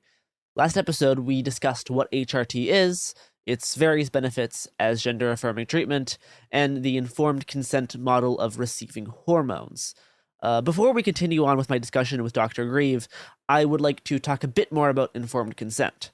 So, the informed consent option can be great for many, many people, as it attempts to bypass some of the red tape around receiving gender-affirming healthcare. For informed consent, all you gotta do is set up an appointment, sign the forms, maybe get some blood work done, and then pick up your hormones, right? You don't need to live as trans for like 2 years or have letters from therapists. It is just up to you. So it is really convenient if you can get that option. Some places even let you do it via telemedicine appointments, so you can just sit at home holding your little IKEA shark and then get your hormones, which does sound very, very nice. Planned Parenthood offers informed consent trans healthcare in many states, and in the show notes, I will link a Google map of the informed consent clinics from across the country. Depending on your insurance, you can get hormones for little to no extra cost this way. It can be really convenient. The biggest asterisk for informed consent is that since it's based on, informed consent, it often is just for humans age 18 and older. Or sometimes teens a few years younger, but only if their parents or guardians sign the forms. Obviously, this is not ideal for a 16-year-old with transphobic parents who would really be helped by receiving, hormone blockers or something, right? Another potential drawback is that the clinics can sometimes have quite the wait list. I started off with the informed consent model because it was the easiest. But by the time I needed more blood work done and my prescription refilled, setting up more appointments at Planned Parenthood became kind of a nightmare. I was continuously having appointments being canceled on me last minute and just getting pushed back months and months into the future. Eventually, I just resorted to getting hormones through my regular doctor instead of just continuing on with informed consent. Now, this is obviously a regional issue, right? I don't know what it's like in Florida, for example, but the COVID-19 pandemic has stressed a lot of the medical infrastructure here in the States, and scheduling some appointments in these clinics can be still quite challenging. And as you know, a big theme of this show is that maybe we shouldn't assume the structures that hold up our society are concrete, permanent fixtures. The term the crumbles that we use to describe the slow deterioration of the systems that we rely on was initially coined in reference to our medical system by a friend of the show who works in the medical field. Listen to the first 5 episodes of The Daily Show talking about climate change for more on that. But a part of the crumbles idea is trying to learn how to become less reliant on the systems that we take for granted, right? Trying to solve for the fallacy of misplaced concreteness before it's too late. On that note, back to my discussion with Dr. Victoria Luna Brennan Grieve, assistant professor at the University of Pittsburgh School of Pharmacy. For places that are getting, all of these anti-trans bills criminalizing all of this stuff for minors, and then, eventually maybe even, my big fear is that, first off, they're going to criminalize it for minors, then they're going to say the brain's not fully developed until you're 25, and they're going to criminalize it until you're 25, and then they're just going to criminalize it for everyone after that. Mm-hmm. So for all of these places that are making access to healthcare so much harder, what is one to do? Like if there's these kids and then even adults who are just find it so much harder to get stuff, I know there's the informed consent clinics, but there's a few in Texas, but I don't even know what they can even offer anymore, right? It's really unclear. Yeah.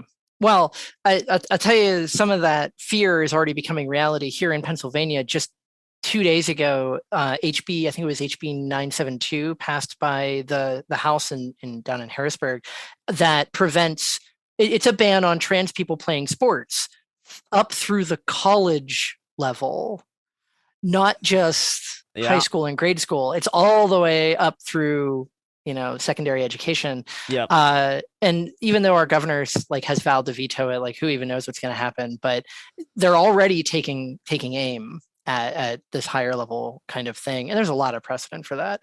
But My goodness, if there's a long and storied history of DIY hormone therapy, and it's easier for the trans feminine individuals because testosterone is actually a Schedule 2 controlled substance. I think it's Schedule 2 or Schedule 3. It might be a 3. I think it's a Schedule 3 steroid. I'll write a little thing about it and I'll say it in the episode. And it's such a funny reason too, because it's just, you can use it to dope for endurance-based like cycling and running, because it will increase your red blood cell count.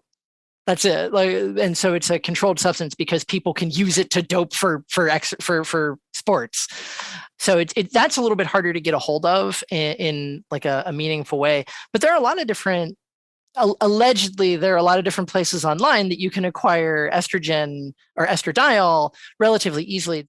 Now I'm going to actually pause the discussion with me and Dr. Grieve to talk a little bit about DIY HRT, or for those anti-acronym people out there, do-it-yourself hormone replacement therapy. Now, again, I'm not a medical doctor. Unless you have a problem regarding parapsychology, I cannot offer you any expertise. But I can talk about DIY HRT as it's existed for trans people for the past 2 decades. Because an unfortunate truth is, although it's gotten much easier to get gender-affirming care and hormones the past few years, even in states that aren't facing this wave of anti-trans healthcare bills, the medical establishment hasn't been the most trans-friendly place in general. A recent Center for American Progress report found that nearly half of transgender people, and 68% of transgender people of color, reported having experienced mistreatment at the hands of a medical provider, including refusal of care and verbal or physical abuse, just in the year before the survey, which took place in June of 2020. So this is still very much an ongoing issue. 1 in 2 trans people reported that their access to gender-affirming healthcare was curtailed significantly during the pandemic, and nearly 1 in 2 transgender adults have had insurance providers deny them coverage for gender-affirming care. And very often, doctors don't even know how to properly treat transgender patients, and often it's up to the patients to educate the doctors on trans healthcare issues. The Center for American Progress survey from last year found that 1 in 3 trans people report having to teach their doctors about trans people to get them appropriate care, and 15% reported having been asked invasive or unnecessary questions about being trans, which were not related to the reasons for them visiting the doctor. The report cited a 2018 brief from the Kaiser Family Foundation that found that more than half of medical school curriculums lack information about unique health issues the LGBTQ community faces and doesn't cover treatment beyond HIV prevention and care. So obviously that leaves a lot to be desired for people wanting to receive transgender healthcare. Between medical mistreatment, insurance complications, and doctor ignorance, many trans folks have taken it upon themselves to get the drugs necessary for hormone replacement therapy, because the alternative is often just having to face not being able to receive the healthcare that in many cases makes it possible to live. The Center for American Progress survey found that 28% of trans folks report having postponed or not gotten necessary medical care for fear of discrimination. Taking your endocrinology and hormone treatment into your own hands has a lengthy history and used to be much more common in the days before informed consent. In a survey of trans people in Washington, D.C., circa 2000, over half of the respondents said that they had used non-prescribed hormones, also known as DIY HRT. So, information on how to go about DIYing your HRT spread via online forums and websites in the early 2000s. And after some trial and error, the information is kind of consolidated into a few main information hubs, that being the DIY HRT wiki, hrt.cafe, and diyhrt.github.io.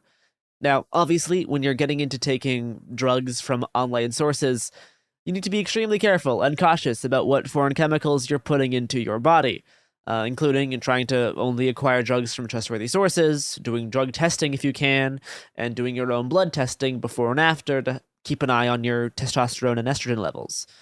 It is possible to order blood tests via online and send it through a lab that you have to ship your blood to, but often it's just easier to do it by going through the medical system. Now, one massive caveat with DIY HRT is although it's more straightforward to acquire estradiol and anti-androgens like Spiro from online sources, getting testosterone for masculinization therapy is much more tricky because in most places it's a restricted drug. Here in the States, it is a Schedule III substance. So technically buying it without a prescription would be a felony. So for this reason, most DIY HRT stuff focuses on feminizing hormones since that is less legally complicated. Now, obviously, steroids exist, so it is possible to get them, but I will not be giving out guides on how to do that here on the pod, but, you can look into it if you so desire. For feminizing hormones, the main way of going about it requires obtaining bioidentical estradiol. It can come in a few forms. Pills, which are not difficult to acquire, and assuming you get the dose right, it's pretty easy because it's just a process of dissolving the little pill tablets under your tongue, and that's kind of it. Right? Dosage is its own thing, which you can figure out if you do reading, but the actual taking of it is pretty straightforward. Transdermal estrogen, or transdermal estradiol, is kind of the new hot thing. Usually this has you taking weekly estradiol patches, which you just switch out every week. Or you can also do daily gels that you just rub on your body. Although, unfortunately, for dosing gels, it can be more tricky if you go DIY because it's hard to know what concentration just the gel is if you're just rubbing a salve on yourself if it's not already prepackaged. But the patches are pretty good. And lastly, the classic method is injectable estradiol at various concentrations in the form of some oil solution. This can usually be the cheapest option if you can figure out how to buy estradiol. And needles and syringes can be bought at any pharmacy just over the counter in most countries without a prescription. For feminizing hormones, some people also take anti-androgens, aka testosterone blockers, like spirolactone, which can be acquired online and are almost always taken orally in the form of a pill. Now, when getting these drugs online, there are two main categories of purchase. There's pharmaceutical grade and home brewed. Pharmaceutical grade refers to HRT produced by legitimate pharmaceutical companies that are licensed and subject to regulation. They should be of the same quality as those found in your local pharmacy, and they can be ordered without a prescription from websites based in countries that allow for the legal exportation of certain medications. These will almost always carry less inherent risk versus receiving and taking home-brewed hormones, which leads us to the second version that you can buy, which is home-brewed. This refers to HRT produced by individuals by sourcing raw estradiol or whatever other chemical you're taking in the form of a powder and then compounding the medication themselves. They do not synthesize or create from scratch these hormones, but they do use the powdered versions of them, and they get them from sources from drug manufacturing companies to synthesize it into their own estradiol or whatever other drug you're taking. In the anti-androgen list, there's too many to name. Now, while this concept does sound scary, and it can obviously go wrong if someone's not synthesizing it correctly, there are a couple well-respected members of the community that have been known to produce high-quality and safe HRT medications. But before anyone decides to take drugs that you get on the internet, please do lots of reading beforehand on dosage, effects, side effects, and be very cautious with your drug sourcing, right? You should know who you're buying it from. You don't want to just buy from whatever sketchy website. You should make sure that what you're doing is other people are backing up on this decision. Make sure that you can cross-reference information here. Because there's a lot of information out there online, and not all of it is good information, obviously, but really try to cross-reference information on any drug sources, on hormone dosage, and any possible drug interactions if you're taking multiple drugs or you already have prescriptions. Now, I should note that supply chain issues that affect the medical system can even extend out to DIY HRT. There's no true escape. There's no true other. One of the main pharmaceutical-grade online sites to source HRT from is currently out of estradiol pills. So there is no true escape sometimes. But to learn more about DIY HRT, you should check out diyhrt.github.io or hrt.cafe and the diytrans.wiki. And keep in mind, not everything you read on those sources is necessarily good advice or up to date with the current information on how these drugs work. Recently, I was reading a guide I found via one of those sites on how to homebrew my own estrogen by buying the powdered version of it and then synthesizing it myself to level up my alchemy stat. And I found the guide I was reading contained quite a bit of outdated misinformation about progesterone. So don't take everything you read as gospel, but those resources are at least a good place to start.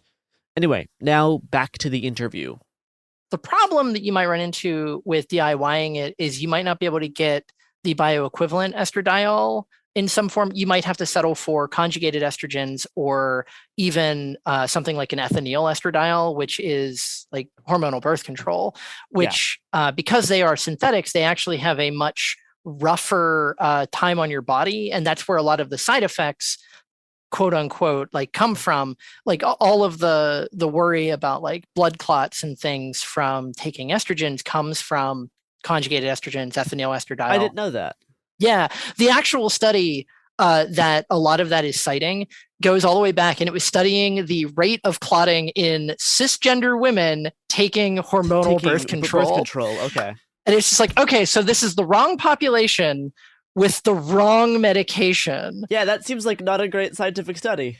Right. What do we do? I mean, it might be great to talk about the rate of clotting for yes. Yeah, right. Yes, but not for trans women or people like me who want to take estrogen. Right. Yeah. Right. It doesn't really help so much. And what I think is also pretty wild, I mentioned the progesterone thing earlier.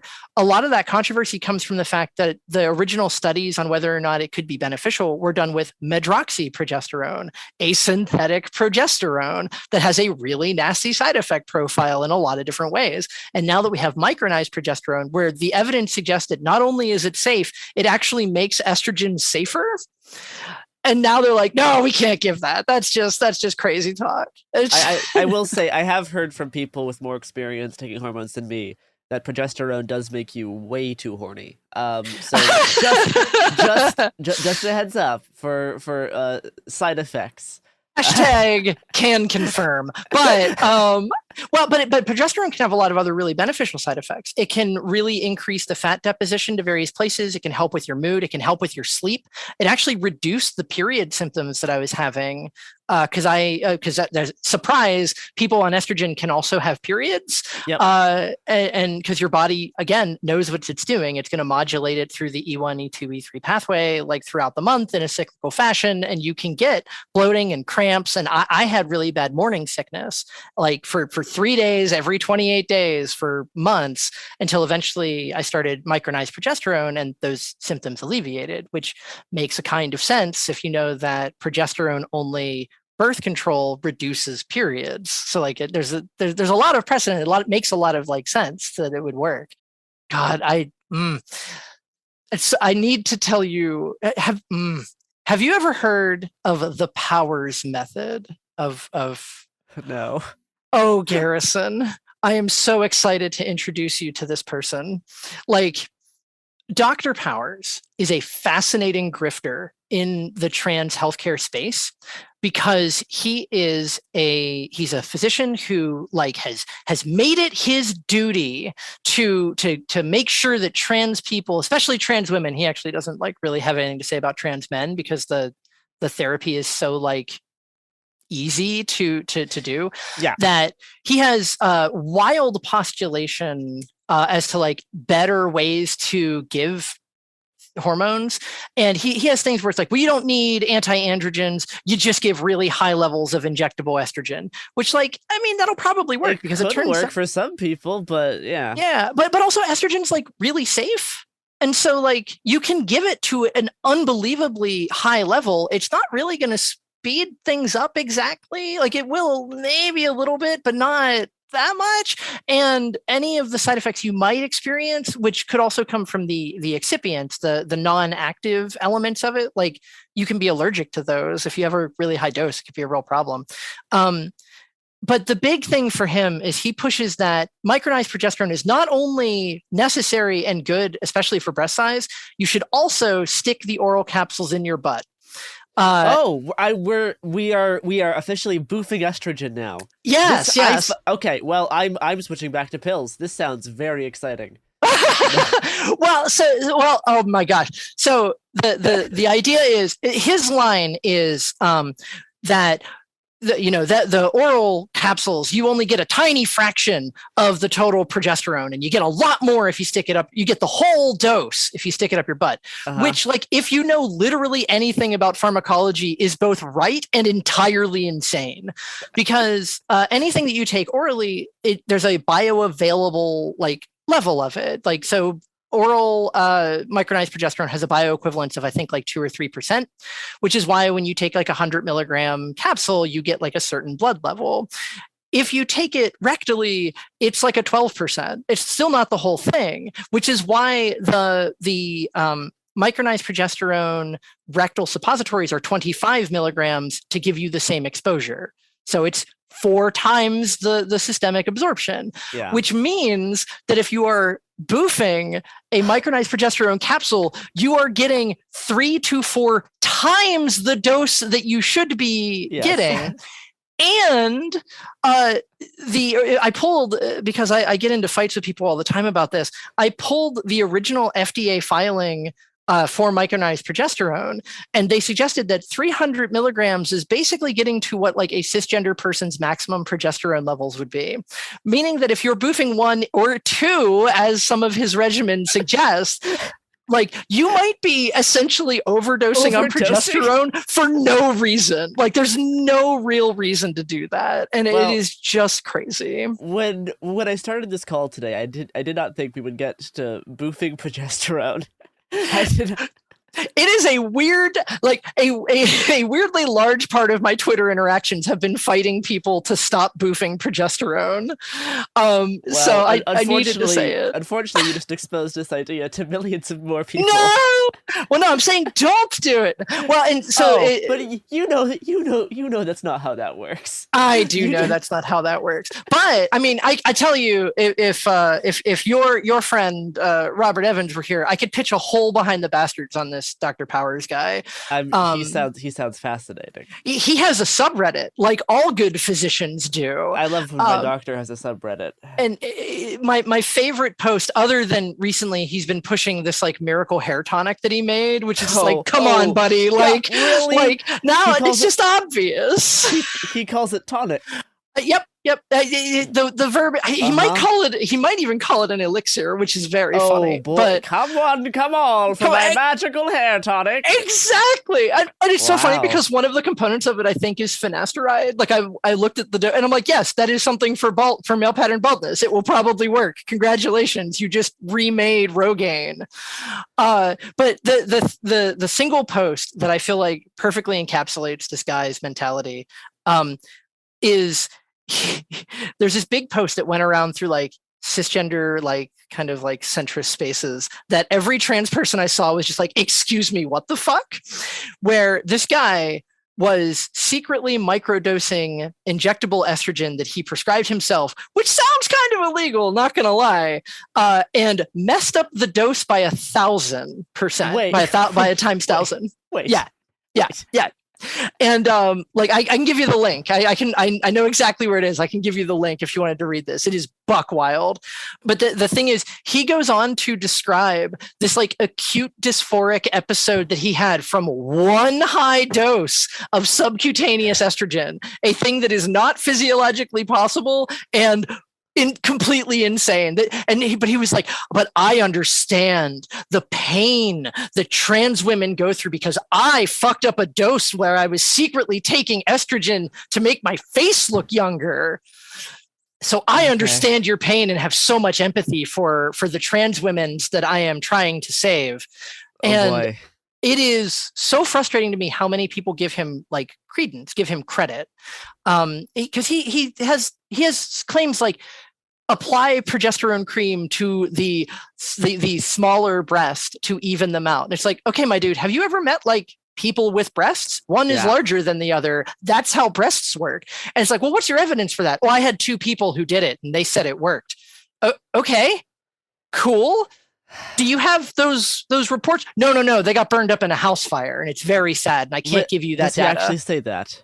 Yes. So, so he worked in a clinic that a friend of mine actually moved to after they got rid of him, because he made all these wildly anecdotal claims. And whenever anybody and then his house burned down. Which is actually very sad because his cats died in it, and he didn't deserve his cats because cats are perfect creatures, and this man is insane The cats and a did nothing grifter. wrong. The cats did nothing wrong. Cats never do anything wrong. Cats are perfect magical beings. I love yours so much as they keep crossing in front of the screen. As they do. They're perfect. But so whenever anybody challenges him on literally any of his claims, he goes, well, I had all of that data, but it burned up in my house. And then he like makes it a sob story about like how like horrible this was, which like, I'm sure it was really bad. Like, I'm sure it was like really, really bad. But even his like PowerPoint presentations that he has, that he like goes through to like really like talk about the Powers method and make it sound like really, really good, has a like fire safety section specifically so he can garner this like sympathy so people will not question his claims that have no evidence behind them. And so it's just such a fantastic examination. To me, it's just so weird seeing like a space that has historically been denigrated in the evidence. You know, you had that whole episode on like the Hirschfeld Institute, and you know, we see all this like anti-trans like propaganda and legislation going on right now, that there's a lot of like empty space in the medical record and in the evidence record for what to do in these situations. There's a lot of confusion from the guidelines in these other societies, like I was talking about. And in steps this guy who sees an opportunity to be like like popular, like powerful individual in this space, to give people hope that he can cash in on. And since the medications and since the hormone therapy is so safe, he doesn't actually hurt that many people. And it is so wild seeing this juxtaposition of individuals being like, well, this is unsafe experimental nonsense, and seeing this guy flagrantly overdosing people on hormones with no ill effects because they're that safe. That is pretty funny. Yeah. It's funny in that like laughing until you're crying kind of way. Yes. What is a way that people can try to combat all the medical disinformation around HRT specifically? Because we do this specifically, we see this a lot in the Save the Children rhetoric. We see this a lot for just anti-trans stuff in general. And like, yeah, just in terms of someone who has to deal with this stuff on a professional level, like when we're just faced with all of this just blatantly just like wrong stuff being treated as absolute fact, in your experience, what's kind of the best ways to go about that in people? Oh my goodness. It kind of depends on the audience. When I'm talking to other healthcare practitioners, I have historically, because I do a lot of like teaching and advocacy in this area to other healthcare practitioners, and holding sessions, like volunteering to hold sessions of like to educate on this and say like, these are the kind of regimens that are commonly used in clinics. This is why, these are things to look out for, and to stress the importance of believing the patient, and the importance of, you don't want to gatekeep, because if which they're not that dangerous, but if there is to be a problem, you would rather have that patient want to work with you to solve it, is like such a big part of it. Like even just understanding that from that level, that you're not like delivering this kind of like life-saving medication to them as this like Lord on high. It's this idea that like, no, you should be working with this person. And if you're not familiar with it, you need to do your fucking research. And I will give you the resources for that. I will walk you through those resources. And that's awfully convincing for the majority of healthcare individuals at any level. Cause I've done talks for students in nursing programs and physical therapy programs, all the way up to like actively practicing physicians, nurses, and pharmacists. And it's basically the same. You just, you make the argument, you show the evidence, you give them the evidence, and you walk them through like kind of, and then have a robust question and answer period where they will ask you those questions and you can explain why they are wrong. Having that kind of dedicated space can be really beneficial, but not scalable in a way that's necessarily helpful. Like I've made a positive impact on my city, but that doesn't really necessarily help if you yourself are not a healthcare practitioner and want to like explain this kind of stuff. And I mentioned earlier that on Twitter, I've spent a lot of time like arguing that people shouldn't be boofing their progesterone, but I've had to stop because it's exhausting. Every single person like coming back, it's like the same conversations over and over again. And there's no good way to like have a central location that just has all that information that anybody's going to believe because of the way the internet works. So I guess my answer is I'm not sure. Like there's so much misinformation out there, and so much of it is so wrong and not in alignment with reality that looking at it at all, it falls to pieces. And the idea of the majority of people, so I guess I could say, if a person is coming to you and asking legitimate questions and they don't really know, like they're just like parroting stuff that they heard, they're much easier to convince, because you can show like, oh, well, like we have a long history of doing this. Like, look at the, I tell my students about how like 1952 was the first like recognized hormonal mediated transition in the United States. Like she was like a movie star. And I talk about a lot of the history to be like, this isn't new. This is something like we have been here forever. My favorite story. Do you know about the story about the Scythian priestesses? Yes, I actually do, but I would love for you to explain it. But my God. I found out about that a few months ago, and I was like, oh my God! It makes me so happy. So to explain very briefly, I think it's an old I think it was like Herodotus. It's like an old like Grecian like author that we have philosopher, whatever, historian. But they talk about in one of the texts the Scythian priestesses who essentially distill the poison of woman. They call it in one of the texts, which I think is just such a great term, from pregnant mare urine, which interestingly enough, we actually still make today. Conjugated estrogens, the brand name is Premarin because it comes from pregnant mare urine. Like, are you serious? Yeah. That's literally a thing that we still do today. That is hilarious. It's beautiful. It's so good. And so they were priestesses. They were like, people would come to them to seek out their wisdom and their like this like spiritual thing. And it was like a bunch of trans women who like got high, told stories, and probably fucked each other. And that sounds like a polycule to me. But the Scythians were like a nomadic group of people who would travel all around kind of what is now the Middle East. And yeah, I do love the idea of trans people having like specific like more esoteric insight almost naturally, because they've had to deal with ideas of ontology, and ontology is just like the nature of being. And so having to deal with that, having to deal with like the nature of reality from a much younger age, because their whole perception of reality and self is obviously so different because of their experience of being what is now called trans. So it makes a lot of sense that a lot of these people would have been like basically different forms of shamans, mediums, or just have like esoteric insight, because they've been thinking about these types of like reality altering topics for so much longer, because it's so much more personally affecting to them.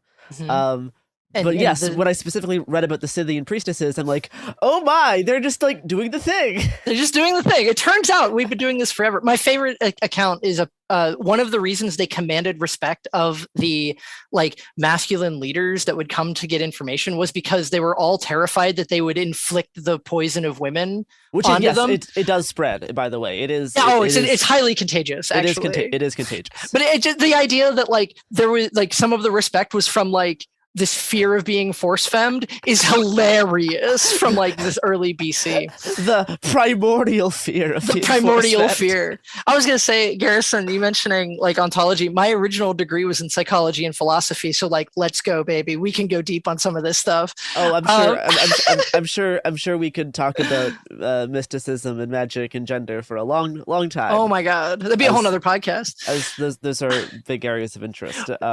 But I super agree with you, because I've been thinking about this, and I've ended up having conversations with a lot of my peers in pharmacy and in the university, because people might not recognize this, but pharmacy is actually one of the more conservative spaces in healthcare.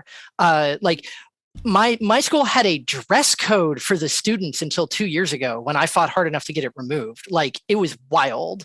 Like, the code of conduct committee tried to prevent me from getting my ears pierced. Like, Really? it is, yeah, it's a wild space for me to exist in. It's extremely conservative, extremely traditional. Like, I got stories that I'd love to tell if you wanted to hear them. But the thing that I think is really interesting is when you look at me in comparison to my colleagues who are predominantly like Christian, predominantly like traditionalist, predominantly capitalist, and I roll in as this like anti-capitalist, like anarchist, trans woman who's poly, who's pansexual, who's a pagan, all the P's. And it's like, well, once I questioned gender, I started realizing all of culture and society is bullshit. It's all and the same now I can tell you the truth.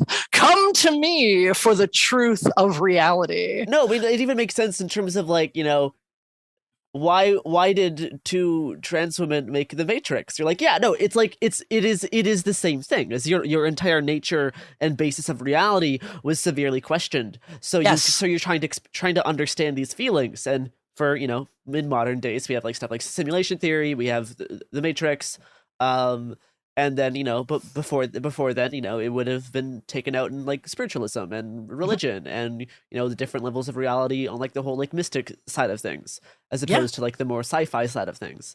Right. But yeah, like it's all the same stuff. Like you're playing with the same things. But yeah, it is just a funny trend that once you notice it, you'll start seeing it in like different places. Yeah, so we are still mystics who understand the true reality of the world and will force fem you if you don't give us respect. I just don't see what the problem is. I believe that was my takeaway from Matrix Resurrections. Oh yeah, I mean 100%. Well, is there anything else you would want to add? Oh my goodness. I don't know, fight for trans people. One of the things that I end up always having to talk to my students about and colleagues and things is what ally means. Because I've literally gotten into arguments with people who are like, oh yeah, it's LGBTQIA because A stands for ally. A stands for ally. And I'm like, oh, I will knife you. Like, it doesn't stand for ally. It stands for asexual or aromantic or agender. Or agender. Yeah. Yes. All of the other A's. Yes, but it's this thing where people think being an ally is just being like okay with a person existing. The kind of like, well, if it makes you happy, which is like, okay, motherfucker, that's not like, that is so belittling of the experience. That's not allyship. To be an ally, you have to leverage your privilege by not being a member of that community to protect people in that community. You can be tolerant, but not an ally. And that's sort of where the old saying comes from, that if that's what being an ally is to you, we don't need allies, we need accomplices. Yep. And with the current legislative push against trans people, I mean, like literally what I do is like a felony in 3 states now, or almost a felony in 3 states. Oh, and it's going to be a growing number of states. Yeah, and it's just so unbelievably depressing. And there aren't enough, I mean, there's a lot of trans and non-binary and every kind of expression you could want people in this country, way more than a lot of surveys suspected. But we're not enough to necessarily fight this in a way that isn't going to end up with increasing violence. I mean, the FBI statistics of random violence against like hate crimes specifically has been rising against LGBT people, especially trans people, in the last couple of years. And I'm sure it's only going to get more in the next few years still, with all of with the wave of stuff happening the past few months. Yeah. So if you're a cis person and you want to be an ally, you got to fight for us. And if you're a trans person, if you don't have other reasons why you can't, maybe arm yourself in some way at this point. If you feel mentally capable of doing it, it's not a bad idea to learn how to do things. It's not a bad idea to get stop the bleed training. Not a bad idea to get emergency first aid training. Right, all of the things. Absolutely. Because things are happening, and they're going to keep happening. One might say it could happen here. Wow. I know. We really pulled this together. Just pulled it back. Just really encapsulated it. So yeah, I think that does it for us today. Do you have any pluggables that you would like to plug? Yeah, sure. So if you wanted to talk to me more, you can. I'm on Twitter for now, assuming that Elon Musk doesn't make it entirely unlivable. At Vixen Witch, but the W is 2 V's. I don't post a whole lot, but you can find me there. You can also just straight up email me if you had questions. My work email for that purpose is just victoria.grieve@pitt.edu. I'd be happy to answer any questions that people have. And it's a robust university firewall, so if I get hate, that's fine. It won't get through. And then outside of my classes and stuff, the only other thing I wanted to plug, because you brought it up, I am a frequent guest on a podcast that a friend of mine hosts called School of Movies, and we actually did Matrix 2, 3, and 4. Nice. And I was on those episodes and talked a lot about the trans narrative therein. We also did an episode on Priscilla, Queen of the Desert that I'm really proud of because it's great. I was lucky enough to watch Priscilla, Queen of the Desert a few months ago with some queer friends of mine, and with Hugo Weaving in both of those things. It's perfect. It is pretty fun watching Hugo Weaving go from Agent Smith to his character in Priscilla, Queen of the Desert. It's beautiful. It's a beautiful metamorphosis. It is very good. But yeah, thank you so much for coming on to talk. Yeah, anytime. Thank you for listening to my little two-parter on hormone replacement therapy. If you want to start reading more on the DIY and mutual aid side of things, check out DIYHRT.github.io, HRT.cafe, and DIYtrans.wiki as a jumping off point, but obviously don't take everything you read on the internet as gospel. I do think it is worth learning how to make your own drugs, possibly, and learning how to source your own estrogen from places that are not just a doctor, because who knows what other states will start criminalizing getting drugs from a doctor, right? There seems to be a trend of making HRT illegal via the medical system, so this is something definitely to look into, because it seems more and more people will face restrictions in this vein. So yeah, that's kind of a big reason for why I wanted to talk about this today on the pod. Big extra special thanks to Dr. Victoria Luna Brennan-Grieve for coming on to talk with me about gender-affirming hormonal treatment. You can check her out or ask her questions on her Twitter, which can be found at Vixen Witch, with 2 V's for the W in witch. Or you can email her queries at victoria.grieve@pitt.edu. And that does it for us today, everybody. You can follow the show at Happen Here Pod and Cool Zone Media on Twitter and Instagram. And you can look at my late-night gender-hostile tweets at Hungry Bowtie. See you on the other side.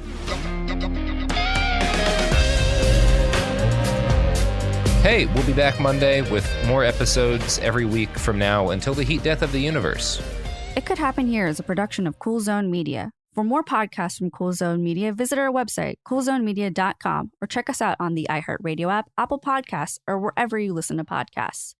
You can find sources for It Could Happen Here updated monthly at coolzonemedia.com/sources. Thanks for listening. I'm Amanda Knox, and in the new podcast, Doubt, the Case of Lucy Letby, we unpack the story of an unimaginable tragedy that gripped the UK in 2023. But what if we didn't get the whole story? Evidence has been made to fit. The moment you look at the whole picture, the case collapses. What if the truth was disguised by a story we chose to believe? Oh my God, I think she might be innocent. Listen to Doubt, the Case of Lucy Letby on the iHeartRadio app, Apple Podcasts, or wherever you get your podcasts. Hi, it's Jill Winterstein, host of the Spirit Daughter podcast, where we talk about astrology, natal charts, and how to step into your most vibrant life. And today I'm talking with my dear friend, Krista Williams. It can change you in the best way possible. Dance with the change, dance with the breakdowns. The embodiment of Pisces intuition with Capricorn power moves. So I'm delusionally proud of my chart. Listen to the Spirit Daughter podcast starting on February 24th on the iHeartRadio app, Apple Podcasts, or wherever you listen to your podcasts. This is Special Agent Regal, Special Agent Bradley Hall. In 2018, the FBI took down a ring of spies working for China's Ministry of State Security, one of the most mysterious intelligence agencies in the world. The Sixth Bureau podcast is a story of the inner workings of the MSS and how one man's ambition and mistakes opened its vault of secrets. Listen to The Sixth Bureau on the iHeartRadio app, Apple Podcasts, or wherever you get your podcasts. I'm Clayton Eckerd. In 2022, I was the lead of ABC's The Bachelor. But here's the thing. Bachelor fans hated him. If I could press a button and rewind it all, I would. That's when his life took a disturbing turn. A one-night stand would end in a courtroom. The media is here. This case has gone viral. The dating contract. Agree to date me, but I'm also suing you. This is unlike anything I've ever seen before. I'm Stephanie Young. Listen to Love Trapped on the iHeartRadio app, Apple Podcasts, or wherever you get your podcasts. This is an iHeart podcast. Guaranteed Human.